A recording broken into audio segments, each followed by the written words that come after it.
भानुमानहनिमे रात्रौ प्रदीपादिकं स्यादेवं रविदीपदर्शनविधौ किं ज्योतिराख्याहि मे चक्षुस्तस्य निमीलनादिसमये किं धीर्धियो दर्शने किं तत्राहमतो भवान् परमकं ज्योतिस्तदस्मि प्रभो। गणाधिपतये नमो नमः। वागीशाद्याः सुमनसः सर्वार्थानामुपक्रमे यं नत्वा कृतकृत्याः सुस्थनमामि गजाननं। शुक्लाम्बरधरं विष्णुं शशिवर्णं चतुर्भुजं प्रसन्नवदनं ध्यायेत् सर्वविघ्नोपशान्तये। शारदा शारदाम्भोजवदना वदनाम्बुजे सर्वदा सर्वदास्माकं सन्निधिः सन्निधिं क्रियात्। गुरवे सर्वलोकानां भिषजे भवरोगिणां निधये सर्वविद्यानां दक्षिणामूर्तये नमः।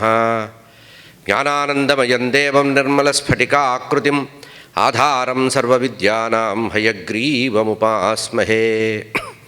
मालां कुण्डीं च डमरुं शूलं शङ्खं सुदर्शनं दधानं भक्तवरदं दत्तात्रेयं नमाम्यहं।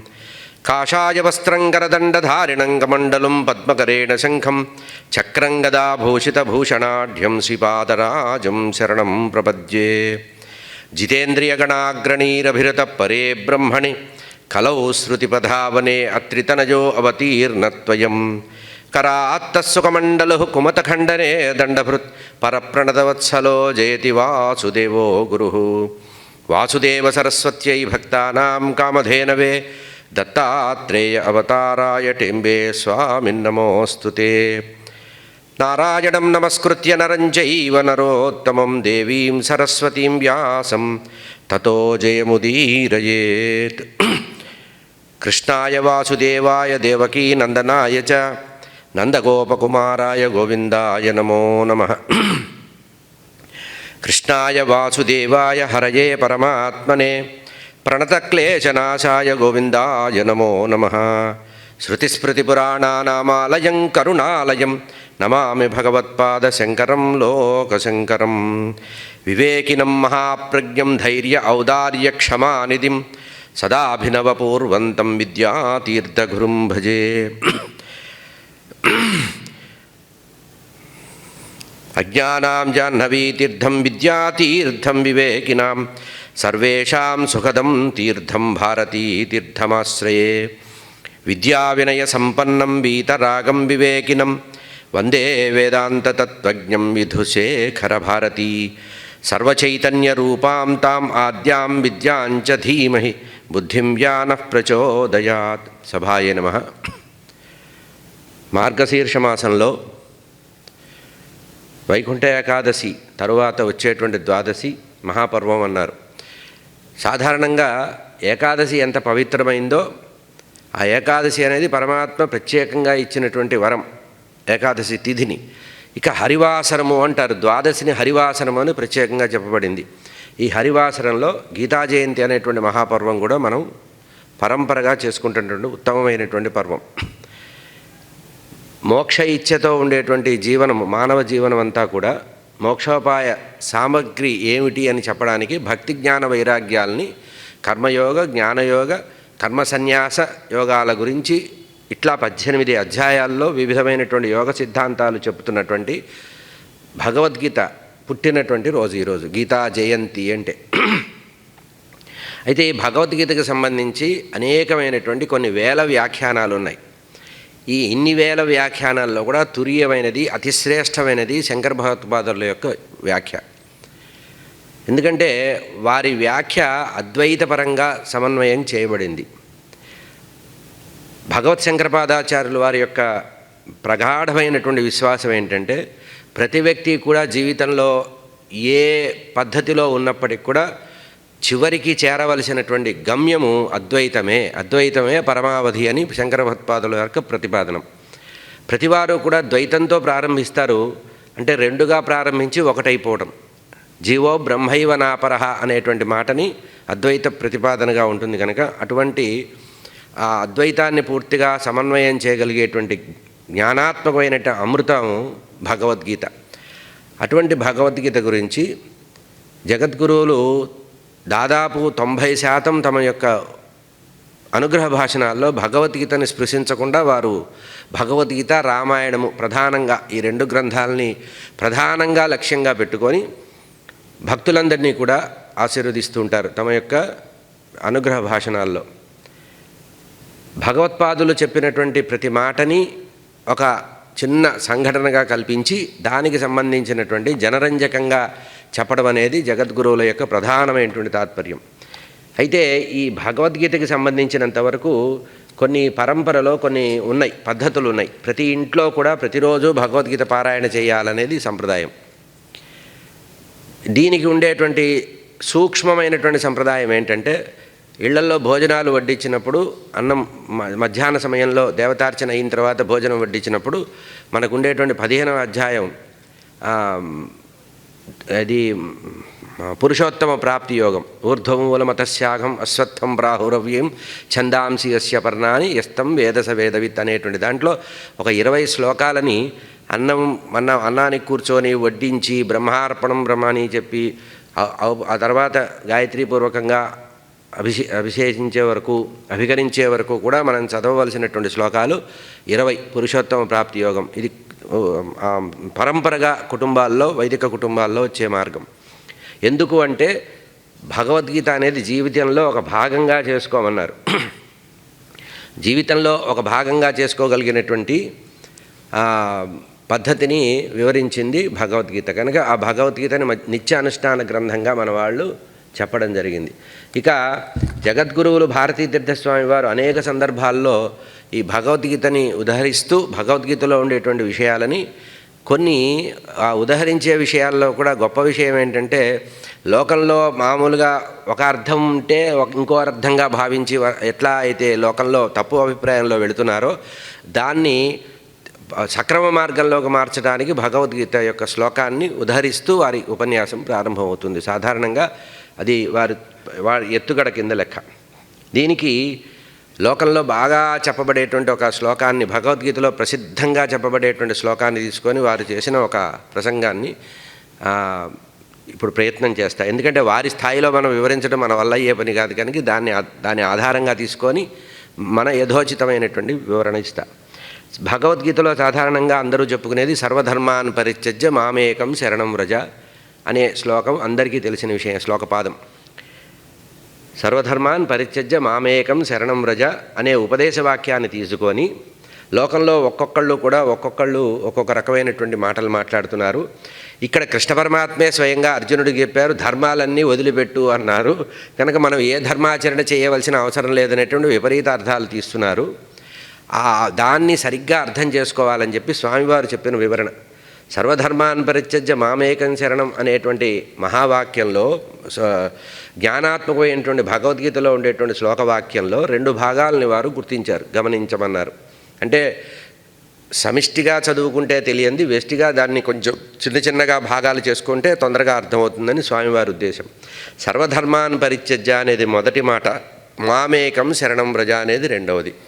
ఈ సర్వధర్మాన్ పరిత్యజ్య అనేది ఏమిటి అంటే, ధర్మాన్ని పరిత్యజించవచ్చా అంటే దీనికి ఆచార్య శంకరులు, తర్వాత వచ్చినటువంటి ఆచార్యులు, తర్వాత ఉండేటువంటి జ్ఞానులు, పండితులైన వారు అనేకమైనటువంటి వివరణలు ఇచ్చారు. ఇక్కడ సర్వధర్మాన్ పరిత్యజ్య అన్నారు కానీ సర్వకర్మాన్ పరిత్యజ్య అనలా. అక్కడ చాలా సూక్ష్మమైన విషయం ఏంటంటే, కర్మని వదిలిపెట్టద్దు, కర్మ సన్యాసం చేసే అధికారం నీకు ఒక స్థాయిలో లేదు. ధర్మాన్ని పరిత్యజించమని కాదు అక్కడ, అంటే చేసి వదిలిపెట్టు, ఫలితం భగవంతుడికి వదిలిపెట్టు అని అర్థం. అంతేగాని కర్మల్ని వదిలిపెట్టమని లేదు. అందుకనే సూక్ష్మంగా అర్థం కావాలంటే సర్వధర్మాన్ పరిత్యజ్య అన్నారే కానీ సర్వకర్మాన్ పరిత్యజ్య అనలేదు. కనుక ప్రతివాడు కూడా జీవించి ఉన్నంత వరకు, తుదిశ్వాస ఉండే వరకు కర్మలి ఆచరించాలి. కర్మాచరణ వల్లనే అన్నీ జరుగుతాయి. అంటే మన భారతీయ జీవనమే కర్మ సిద్ధాంతం వల్ల వచ్చింది. ఎందుకంటే జో కరే ఓ భరే అంటూ ఉంటారు. అంటే చేసిన వాడికి చేసినంత మహాదేవ, ఎవడు ఏది చేస్తే అదే అనుభవిస్తాడు. మనం మామూలుగా ఏమనుకుంటామంటే ఏదైనా మనకి జయం కలిగినా, అభ్యుదయం కలిగినా, సంపద కలిగినా, ఆనందం కలిగినా ఇది మన ప్రయోజకత్వం అనుకుంటాం. ఎప్పుడైనా ఏదైనా చిన్న తొట్టుపాటు జరిగి ఏదైనా ప్రమాదం జరిగితే వాడు ఇట్లా చేశాడు, వీడు ఇట్లా చేశాడు, దీనికి కారణం వాడు, దానికి కారణం వీడు అని మనం అంటూ ఉంటాం. అందుకనే ఇక్కడ చెప్పబడింది ఏంటంటే కర్మ చేసే బాధ్యతనిది, కర్మ చేయవలసినటువంటి బాధ్యత మాత్రమే నీది, కానీ ఫలితాన్ని ఆశించవలసిన అవసరం నీకు లేదు. ఎందుకంటే ఫలితం ఈశ్వరాధీనం. మనం చేసేటటువంటి కర్మల్లో ఉండేటువంటి సత్కర్మ ఫలితాన్ని పరమాత్మ దాచిపెట్టి ఇస్తాడు. అసలు దేవుడు అన్నదానికి కూడా నిర్వచనం అదే చెప్పారు. భగవత్పాదుల వారు దేవుడు అనే దానికి నిర్వచనం ఏం చేశారంటే, దేవుడు అనే వచ్చే ప్రత్యేక పదార్థం ఏది లేదురా నాయన, భగవంతుడు ఉన్నాడు. దేవుడు వేరు, భగవంతుడు వేరు. దేవుడు అంటే అర్థం ఏంటంటే మనం చేసినటువంటి సుష్కృత దుష్కృత ఫలితాలని సకాలంలో మనకి ఇచ్చేవాడు.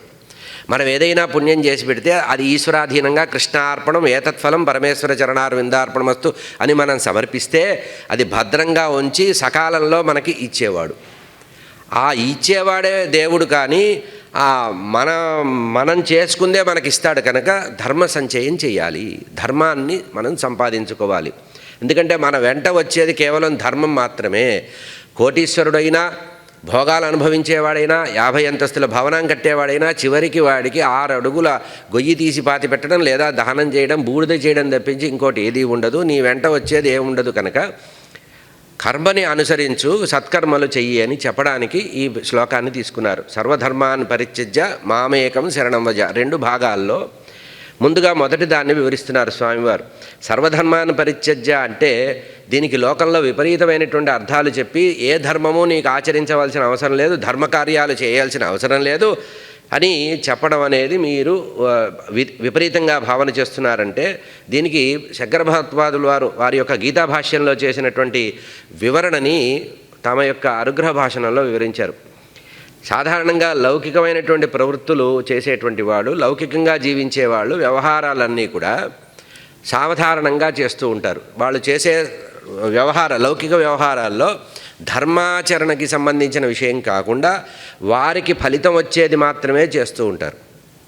కనుక దీనికి భగవత్పాదుల వారు ఈ శ్లోకానికి వ్యాఖ్యానం రాస్తే ఏం చెప్పారట, లౌకిక ప్రవృత్తిలో ఉన్మత్తులై చరించేటువంటి వ్యవహారస్తులైనటువంటి వారికి దేవ గురు ద్విజ ప్రాజ్ఞ పూజనం అని వారు శాసనం చేశారు. ఏం చేయాలి, మనం చేయవలసినటువంటి కర్మ ఏంటంటే దేవ పూజ చేయాలి, ద్విజ పూజ చేయాలి, గురు పూజ చేయాలి. దేవ గురు ద్విజ పూజనం చెయ్యాలి అని ఆదేశంగా చెప్పారు. కనుక అవే నీకు శ్రేయస్సునిస్తాయి. ఇక్కడ ఉపదేశంలో ప్రధానంగా చెప్పబడిన విషయం ఏంటంటే, జగత్తు యొక్క శ్రేయస్సు కొరకే జగద్గురువులు సర్వకాల సర్వావస్థల్లో తపిస్తూ ఉంటారు. జగత్తు యొక్క శ్రేయస్సే వారు కోరుకుంటారు. కనుక వారు చేయదగిన పనులలో జ్ఞానాత్మకమైనటువంటి విషయాన్ని మాత్రమే వారు చేస్తారు అని మళ్ళీ ఇక్కడ స్వామివారు, భారతీ తీర్థ స్వామివారు సమన్వయం చేస్తున్నారు.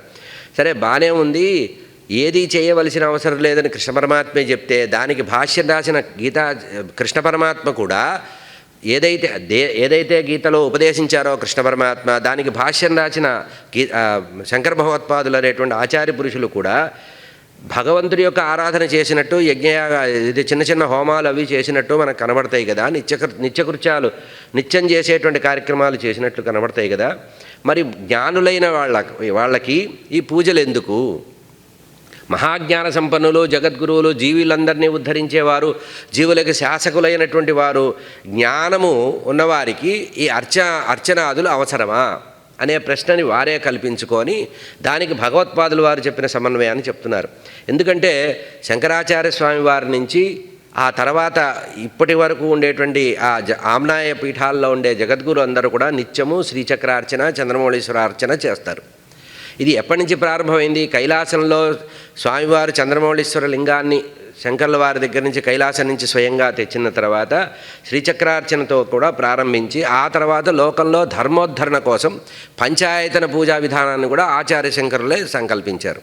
పంచాయతన పూజ ప్రతివారు చేసి తీరాలని. మరి ఇప్పుడు అట్లా చెప్పినటువంటి వారు ధర్మాన్ని వదిలిపెట్టు అన్నటువంటి వారు మరి ఈ నిత్యకర్మలను ఎందుకు చేస్తున్నారు? ఆత్మదృష్టి కలిగి, ఆత్మజ్ఞానం కలిగి బ్రహ్మైక్యం చెందవలసినటువంటి వాళ్ళు బాహ్య పూజలు ఎందుకు చేస్తున్నారు? సాధారణంగా యతీశ్వరులైన వాళ్ళు ఏం చేయాలంటే అంతరింద్రియ నిగ్రహంతో సోహం సోహం అని వాళ్ళు పరబ్రహ్మని అనుసంధానం చేస్తూ ఉండాలి. అంటే సగుణోపాసన చేయకూడదు అని చెబుతుంది. మామూలుగా అర్చనా విధానంలో మహాజ్ఞాని అయినవాడు, తత్వచింతనకు కూరినవాడు, ఈ బాహ్యమైనటువంటి ప్రపంచం మీద ఏ రకమైనటువంటి లాభాపేక్ష లేని వాళ్ళు, కామ్యకర్మలు చేయకూడని వాళ్ళు బాహ్య పూజ చేయకూడదు. అంటే వాళ్ళు సగుణోపాసన చేయకూడదు, నిర్గుణోపాసన చేయాలి. నిర్గుణ పరబ్రహ్మని మాత్రమే ఉపాసించాలి, ప్రణవపూర్వకమైనటువంటి నిర్గుణాన్ని ఉపాసించాలి. మరి ఇక్కడ ఎందుకు చేస్తున్నారు అంటే సగుణారాధన ఎందుకు చేస్తున్నారు అనే దానికి సమన్వయం చెప్పారు. నిర్గుణోపాసన చేసే స్థాయి వచ్చే వరకు లోకంలో ప్రతి జీవి కూడా సగుణోపాసన చేయాలి. అంటే నీకు మనస్సు ఏకాగ్రం నిలబడే వరకు నువ్వు సగుణోపాసన చేసి తీరవలసిందే. ఎదురుగా ఒక లక్ష్యం పెట్టుకుంటే కానీ ఎవరు ఏ పని చేయలేరు. లక్ష్యం లేని కార్యం నెరవేరదు, ఏకాగ్రత రాదు. కనుక ఏకాగ్రత కల్పించడానికి మాత్రమే సగుణోపాసన చెయ్యాలి అన్నారు. మరి సగుణోపాసన ఏకాగ్రత కోసం చెయ్యాలి అన్నారు, బాగానే ఉంది. మరి జగద్గురువులు ఆ స్థాయి దాటిన వారు కదా, వారు సగుణోపాసన ఎందుకు చేస్తున్నారు? వారు నిర్గుణోపాసన మాత్రమే చేయాలి కదా అంటే దానికి చెప్తున్నారు. ఇక్కడ లోకంలో జగద్గురు అయినటువంటి వాళ్ళు మార్గదేశోపకులు, మార్గాన్ని చూపించేవారు, లోకంలో జీవులందరికీ మార్గం చూపించేవాళ్ళు. ఒకవేళ నిజంగా భగవద్గీతలో చెప్పినట్లు సర్వధర్మాన్ పరిత్యజ్య అనేటువంటి వాక్యాన్నే తీసుకొని జగద్గురువులు కనుక నిత్య ఉపాసన బాహ్య ఆచరణ చేయకపోతే, గురువుగారే చేయలేదు మనం ఎందుకు చేయాలంటే సంధ్యావందనం నుంచి ప్రతిదీ వదిలిపెట్టేస్తారు. ఇంకా ఆచారం కానీ, పర్వదినాలు కానీ, మహార్చనలు కానీ, ఉపవాసాలు కానీ ఏవీ ఉండవు. కనుక లోకంలో జీవులందరికీ కూడా ఆదర్శంగా ఉండడానికి, మార్గం చూపించడానికి, అర్చనాది విశేషాలు ఎట్లా చేయాలి, సగుణోపాసన ఎట్లా చేయాలని చెప్పడానికి మాత్రమే వారు త్రికాలార్చన చేయడం అనేది ప్రధానంగా గమనించదగింది. ఇక్కడ త్రికాలార్చన చేయడంలో రెండు ప్రధానమైన తాత్పర్యాలు ఉన్నాయి. ఒకటేంటంటే లోకంలో అందరికీ ఆదర్శంగా అర్చా విధానాన్ని చూపించడం, సగుణోపాసన ఎట్లా చేయాలో చూపించడం. రెండవది ఏంటంటే ఆ అర్చన ద్వారా వచ్చినటువంటి ఫలితం ఏదైతే ఉందో అది పూర్తిగా జగత్తు యొక్క ఉపకారానికి, లోక కళ్యాణార్థము, జీవులందరినీ రక్షించడానికి, ఈ జగత్తులో ఉండే ప్రతివారిని అనుగ్రహించవలసినటువంటి గురుతరమైనటువంటి బాధ్యత వారి మీద ఉంది. కనుక ఆ బాధ్యత నిర్వహణ విషయంలో మాత్రమే జగద్గురువులు త్రికాలార్చన చేస్తారు. కనుక నిజంగా జ్ఞాని అయిన వాడికి చేయదగినటువంటి పని ఏమీ లేదు, చేయదగినటువంటిది ఏదీ లేదు. భాగవతంలో కూడా మనకి అవధూత యదు సంవాదంలో అదే చెప్తుంటారు, ఏ పని చేయకుండా ఉండు, ఎదుష్టాలాభ సంచయమంటారు. ఎప్పుడూ ఏది కోరుకోకుండా, వచ్చింది కాదనకుండా అనుభవించాలట. ఇది తురియాశ్రమంలో ఉండేటువంటి ఆ పైన అవధూత లక్షణం. మామూలుగా లోకంలో మనకేం చెప్తారు, బ్రహ్మచర్య, గృహస్థ, వానప్రస్థ, సన్యాసాశ్రమాలు మాత్రమే అంటారు. కానీ అవధూత యదు సంవాదంలో భాగవతంలో చెప్పబడింది మమ ఆశ్రమం పంచమం అంటారు. స్వామివారి యొక్క, అంటే దత్తాత్రేయ స్వామివారి యొక్క ఆశ్రమం 5వ ఆశ్రమం అంట. మామూలుగా లోకంలో బ్రహ్మచర్యం, గృహస్థు, వానప్రస్థం, సన్యాసం వరకే ఉంది. కానీ ఆ పైది అవధూత లక్షణం. లోకధర్మ తిరస్కారం అనేది అక్కడ జరుగుతుందట. అవధూత ఎట్లా ఉంటారంటే లోకధర్మ తిరస్కారం జరుగుతుంది. ఇప్పుడు మనం స్వామివారు కూడా పీఠాధిపత్యంలో సర్వమైనటువంటి బాధ్యతల్ని ఉత్తరాధికారికి ఇచ్చేసి వారు ఇప్పుడు ఆత్మోద్ధరణ కోసం ఆత్మావలోకనం చేస్తూ నిత్యానుసంధానంలో ఉండడం అంటే తురీయాశ్రమంలో ఆ అవధూత లక్షణానికి వెళ్ళిపోతున్నట్టు లెక్క. అవధూత లక్షణానికి వెళ్ళిపోయి ముందు చంద్రశేఖర భారతీ స్వామి వారిలో మనం ఇది చూస్తాం. వారు ఒక్కొక్కసారి కనుక సమాధిలో కూర్చొని అర్చన ధ్యానంలో కూర్చుంటే వారం రోజుల వరకు బయటకు వచ్చేవారు కాదట. అంతర్ముఖులై ఉండడానికి అవధూత లక్షణం ఉంటుంది. కనుక అంతర్ముఖులైనటువంటి స్థాయిలో ఉన్న వాళ్ళకి మాత్రమే ఈ అర్చనాదులు, బాహ్య పూజ, సగుణోపాసన పనికిరాదు. మిగతా అందరూ కూడా, అన్ని ఆశ్రమాల వారు కూడా సగుణోపాసన చేసి తీరవలసిందే అని చెప్పడానికి శంకర భగవత్పాదులు వారు భగవద్గీతలో ఇట్లా వ్యాఖ్యానం రచించారని చెప్పి ఈ సర్వధర్మాన్ పరిత్యజ్య మామేకం శరణం వ్రజ అనేటువంటి మాటని వారు సమన్వయం చేసి చెప్తున్నారు. ఇది వారి గురువు గారిని గురించి కూడా చెబుతూ, జ్ఞాని అయినవాడు ఏం చెయ్యాలి, ఏం చేయకూడదు, ఆత్మవృత్తిరహితంగా ఉండాలి కదా, క్రియారహితంగా ఉండాలి కదా యతీశ్వరులు అన్న దానికి కూడా వారి యొక్క గురువులు చేసినటువంటి విషయాన్ని చెప్తున్నారు, ఉపదేశాన్ని చెప్తున్నారు. దేహేంద్రియ బాహ్య పూజ అనేది ఏదైతే ఉందో, పంచేంద్రియాల ద్వారా మనకు ఉండేటువంటి జ్ఞానేంద్రియాల ద్వారా మనం సాధించినటువంటి జ్ఞానాన్ని ఏదైతే ఉందో అది ఈశ్వరార్పణ బుద్ధితో కర్మలు చేయాలి. ఇక్కడ కర్మలు చేయడంలో కూడా రెండు రకాల భగవద్గీత 2 రకాల కర్మలు చెప్పింది. ఏమిటిది? కర్మ వల్ల ప్రయోజనం ఉంటే ఆ కర్మ చేయాలి. నీ కర్మ సిద్ధాంతంలో, నీ జీవయాత్రలో ప్రాథమిక దశలో చేయవలసినట్టు కర్మ చేయాలి. అంటే ఏమిటి? వేదంలో కూడా చెప్పిన ప్రామాణికమైన మాట ఏంటంటే కురు కర్మ, కర్మ చెయ్యి, కర్మ చెయ్యి, కర్మ చెయ్యి. రెండవది ఏంటంటే నిరపేక్షంగా కర్మ చెయ్యి, అంటే కర్మఫల త్యాగం చేస్తూ కర్మ చెయ్యి. అంటే మొదటి దశలో కర్మ చేసి కర్మఫలాన్ని అనుభవించు. రెండవ దశ ఏంటంటే కర్మ చేస్తూ ఆ కర్మ గురించి ఆలోచించద్దు, దానివల్ల వచ్చేటువంటి ఫలితాన్ని నువ్వు కోరవద్దు. దీన్నే ఏమంటారు? నిరపేక్షమైనటువంటి కర్మ. ఎటువంటి కోరికలు లేకుండా, కామ్యకర్మ లేకుండా కర్తవ్య కర్మలు మాత్రమే చెయ్యి, రెండవ దశ అన్నారు. మొట్టమొదట కామ్యకర్మ, రెండవది ఫలితం లేని కర్మ. ఇక మూడవది ఏంటంటే కర్మ సన్యాసము. కర్మ సన్యాసం స్థాయికి వెళ్ళేవాడికి ఇది చెప్పారు, సర్వధర్మాన్ని పరిత్యజ్య అనే, కానీ అది మొదటి దశ వారికి చెప్పింది కాదు. కనుక ఆ తురీయ స్థాయికి వెళ్ళిపోయిన తర్వాత జ్ఞానము వైరాగ్యం బాగా వృద్ధి అయిన వారు మాత్రమే చెయ్యాలి, కానీ మిగతా వారు అన్ని కర్మలు సజావుగా చేయవలసిందే. అంటే కర్మ తప్పించుకోవడానికి చెప్పలేదు. భగవద్గీతలో కర్మ సన్యాసాన్ని ఎప్పుడు చెప్పారు? కర్మ ఫలత్యాగం ముందు చేయమన్నారు. ఇక్కడ భగవద్గీతలో చెప్పిన వరుసలు 3 ఉన్నాయి. ఒకటి కురు కర్మ చెయ్యి, రెండవది కర్మఫలత్యాగం చెయ్యి, మూడవది కర్మ సన్యాసం చెయ్యి. ముందు కర్మలు చేసి దాని ఫలితాలు అనుభవించి జీవయాత్ర చెయ్యి. ఆ తర్వాత కర్మ ద్వారా వచ్చిన ఫలితాన్ని ఈశ్వరాధీనంగా వదిలిపెట్టేయి, కృష్ణార్పణం వదిలిపెట్టేయి. మూడవ స్థాయికి వచ్చేటప్పటికి ఏం చేయాలంటే అసలు ఈ కర్మల వల్ల ఏమీ లేదు అని చెప్పి కర్మ సన్యాసం చేయాలి. కర్మ సన్యాసం అంటే ఎప్పుడు అవధూత లక్షణానికి వెళ్ళినప్పుడు. ఆ స్థాయి వెళ్ళేవారికి ఇదే, కానీ దానికి వారి పరమ గురువు గురించి చెబుతూ మా పరమేష్ఠి గురువు గారు చేశారు, చంద్రశేఖర భారతీ స్వామి వారు సర్వధర్మాన్ పరిత్యజ్య అన్నదానికి వారు నికషోపలమైనటువంటి వారు. అంతేగాని మామూలుగా లోకంలో యోగక్షేమాలు చూస్తూ జగద్గురువుగా ఉంటున్నటువంటి వారు కూడా కర్మలు చేస్తారు.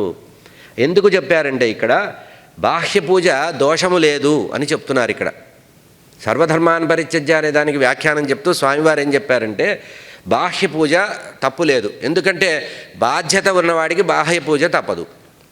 అంటే పీఠంలో వచ్చినటువంటి వారు శిష్యవర్గాన్నంతా అనుగ్రహించాలంటే స్వామివారు కూర్చొని అంతర్ముఖులై కూర్చుంటే శిష్యులకి గతి ఉండదు, కనుక వాళ్ళను ఉద్ధరించడానికి బాహ్య పూజ చేయడంలో దోషం లేదు. ఇక లోకంలో సాధారణమైనటువంటి జీవులు, వ్యక్తుల గురించి, గృహస్థుల గురించి, మనలాంటి వారి గురించి స్వామివారు చెప్పింది ఏంటంటే మామూలుగా శాస్త్రాల్లో చెప్పిన మాట ఒకటి ఉంది, ఆత్మవస్తు కర్తృత్వం నాస్తి.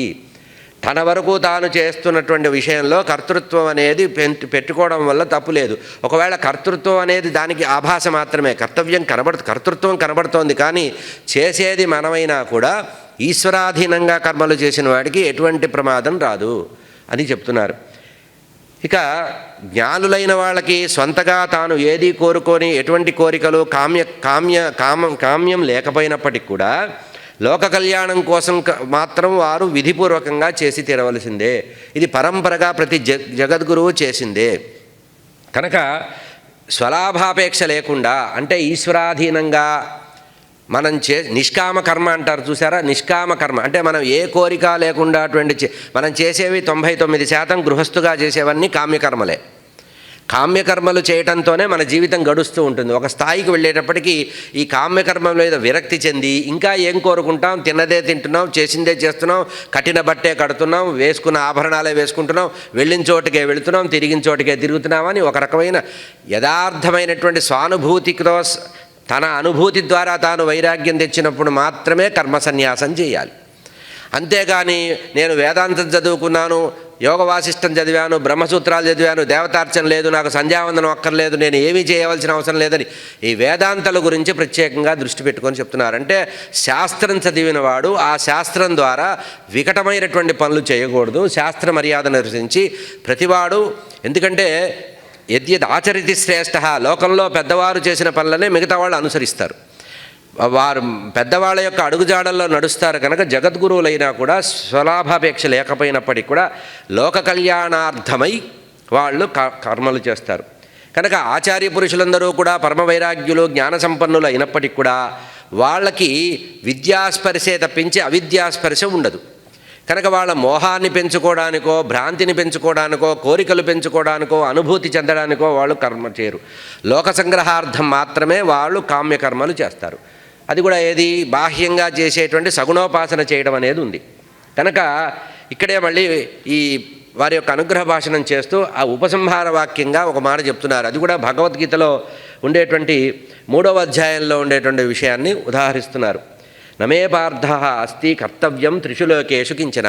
ఇది కృష్ణ పరమాత్మ చెప్పిన మాటనే చెప్తున్నారు. నాయన, నాకు లోకంలో నేను ఇప్పటికే చాలా కృతార్థుడిని అయిపోయాను. కృష్ణస్తు భగవాన్ స్వయం అన్నారు కదా, కనుక ఆయన ఏమంటున్నారు, నేను ఇప్పటికే కృతార్థుడిని అయ్యాను, నాకు కోరికలు లేవు. అందుకనే పరమాత్మకి ఏం చెప్తాం మనం, అగుణుడు అరూపి అని చెప్తాం. పరమాత్మ గురించి చెప్పినప్పుడు జన్మకర్మలు లేనిటువంటి వారు పరమాత్మ. మన కోసమే ఆయన కర్మల్ని నెత్తినేసుకొని మన కోసం చేస్తున్నారు. ఏ విధంగా అయితే జగద్గురు అయినటువంటి కృష్ణ పరమాత్మ కర్మలన్నీ మన కోసం చేస్తున్నారో, అవసరం వస్తే గుర్రాలు కూడా తోలాడు కదా, మరి కృష్ణ పరమాత్మ అంతటి వాడు గుర్రం తోలడం ఏంటి? నిజంగా తలుచుకుంటే ఆ 11వ అక్షోహిణుల సైన్యాన్ని ఒక మంత్రంతో హూ అంటే వెళ్ళిపోతాయి కదా. ఇంత యుద్ధం చేసి గుర్రం తోలి గుర్రాలను కడిగి ప్రతిరోజు అయిపోయిన తర్వాత యుద్ధం అయ్యాక అశ్వశాలలో తీసుకెళ్ళి దాన్ని శుభ్రంగా కడిగి దానికి ఒళ్ళంతా నిమిరి కాళ్ళు కూడా పిచ్చికేవారట, గుర్రానికి కాళ్ళు నొప్పులు పుడతాయని. అంత చేసిన తర్వాత దానికి చక్కగా నీటిని మేతని ఇచ్చి వచ్చేవారట. ఇదంతా పరమాత్మ చెయ్యాలా? సర్వసమర్థుడైనటువంటి ధర్మ సంస్థాపనార్థం వచ్చినటువంటి పరమాత్మ ఇవన్నీ చెయ్యాలంటే ప్రతివాడు కూడా కర్తవ్యం చెయ్యాలి, ప్రతివాడు తన యొక్క విధిని నిర్వహించాలని చెప్పడానికి చెప్తున్నారని చెప్పి, నమే పార్థస్తి కర్తవ్యం త్రిశులోకేషు కేనచిత్ అని చెప్తూ, నేను ఇప్పటికే కృతార్థుడై ఉన్నాను, నాకు లోక సంగ్రహార్థం చేస్తున్నటువంటి పనులే తప్పించి నాకు చేయదగిన పనులు లేవు. నేను చేయదగిన కర్మ కానీ అకర్మ కానీ వికర్మ కానీ నాకు లేవు. కర్మలన్నిటికీ అతీతుండే, ఎందుకంటే ఆ కర్మలు కల్పించిన వాడినే నేను. పరమాత్మ స్వయంగా తనకై తాను కర్మలు కల్పించి లోకంలో చెప్పారు. కనుక జీవులందరినీ సృష్టించిన పరమాత్మ జీవుల వెంటనే కర్మల్ని కూడా సృష్టించారట. ఈ జన్మ కర్మలన్నీ కూడా పరమాత్మ సంకల్ప వికల్పాల చేత వచ్చినాయి. కనుక లోక సంగ్రహార్థమే కర్తవ్యం చేస్తున్నాను, కానీ నాకు కర్మలు లేవు, నేను చేయవలసిన అవసరం లేదు అని నన్ను దృష్టాంతంగా తీసుకొని లోకంలో చెడిపోతారు కనుక, అపమార్గంలోకి వెళ్ళిపోతారు కనుక సనాతన ధర్మాన్ని లోకంలో వ్యాప్తం చేయడానికని చెప్పి నేను లోకములో అందరి దృష్టిలో ఉపనయనం చేసుకున్నట్టు, ఒక గురుకులంలో చదివినట్టు, నాకు ఒక గురువు ఉన్నట్టు, నాకు ఎవరో ఏదో చెప్తే వింటున్నట్టు, నేను వెళ్ళమంటే వెళ్ళినట్టు, కూర్చోమంటే కూర్చున్నట్టు, నిద్రించమంటే నిద్రించినట్టు, ఇదంతా లోకం కోసమే చేస్తున్నానన్నారు. ఇదే దశమస్కంధంలో మనం ఆలోచిస్తే కృష్ణ పరమాత్మ బాల్య క్రీడల్లో ఒక అందమైన మాట చెప్తారు.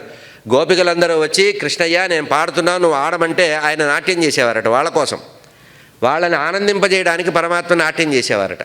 ఆ తర్వాత పశువుల్ని తోలడానికి వెళుతూ ఉంటే పశువుల్ని తోలుతూ ఆనందపడేవారట. ఎవరన్నా తన కోసం నిరీక్షిస్తుంటే వాళ్ళ కోసం అక్కడే నిలబడి ఒక రకమైనటువంటి వాలు చూపులతో వారిని చూసి అనుగ్రహించేవారట. ఇదంతా ఎందుకంటే ఎవరైతే జీవులు తదేకంగా తన కోసం ఉపాసనాశక్తితో ఆశ్రయిస్తారో వారి కోసం తాను నటిస్తూ ఉంటారు. కనుక గురువులు చేసేదంతా కూడా బాహ్యంగా కనబడేది ఒకటి, లోపల దాన్ని అర్థం చేసుకోవాల్సిన విషయం ఒకటి. కనుక సర్వధర్మాన్ పరిత్యజ్య అనేది ఎవరికి అవధూత లక్షణంలో ఉన్న వాళ్ళకే కానీ మిగతా వాళ్ళకి లేదు. లోకధర్మ తిరస్కారం ఎవరైతే చేయగలరో, లోకధర్మ తిరస్కరణ చేసిన తర్వాత కర్మలతో పని లేదు. వాళ్ళు చేయవలసిందేమిటి? కర్మ సన్యాసం. మనం మాత్రం కర్మ చేయాలి. కనుక కర్మ చేయడం, కర్మఫలాన్ని వదిలిపెట్టడం, అసలు కర్మల్నే వదిలిపెట్టడం అనేది ఒక స్థాయి నుంచి ఒక స్థాయికి వెళ్ళేటువంటి పద్ధతి. కనుక ఇది దృష్టాంతంగా తీసుకోకూడదు. కనుక సగుణోపాసన ప్రతివారు చేసి తీరాలి, ధర్మాన్ని ఆచరించాలి. అప్రాప్యమైనటువంటి వస్తువు కోసం, అప్రాప్యమైన వస్తువు సంపాదించడానికి కోసమే తపించి చేసేటువంటి కర్మల దోషమైతే కానీ ఎంత ఆలోచించినా ప్రతివాడికి ఎవడికి వాడు స్వార్థంతోనే చేస్తారు కదండి. ఎంత వద్దన్నా కూడా లోకంలో జీవులందరూ గృహస్థుల గురించి చెప్తున్నారు స్వామివారు. ఎంత ఆలోచించినా కూడా ప్రతివాడు కూడా కర్మ చెయ్యనిది జీవితం గడవదు. వాడి జీవితం గడవాలంటే తప్పనిసరిగా కర్మ చేసి తీరవలసిందే. నేను కర్మ చేయకపోతే లోకం గడవదు అని ఎవడు కర్మలు చేయటం లేదని చెప్తున్నారు ఇక్కడ. ప్రతివాడు కర్మలు చేస్తోంది ఎవరి కోసం?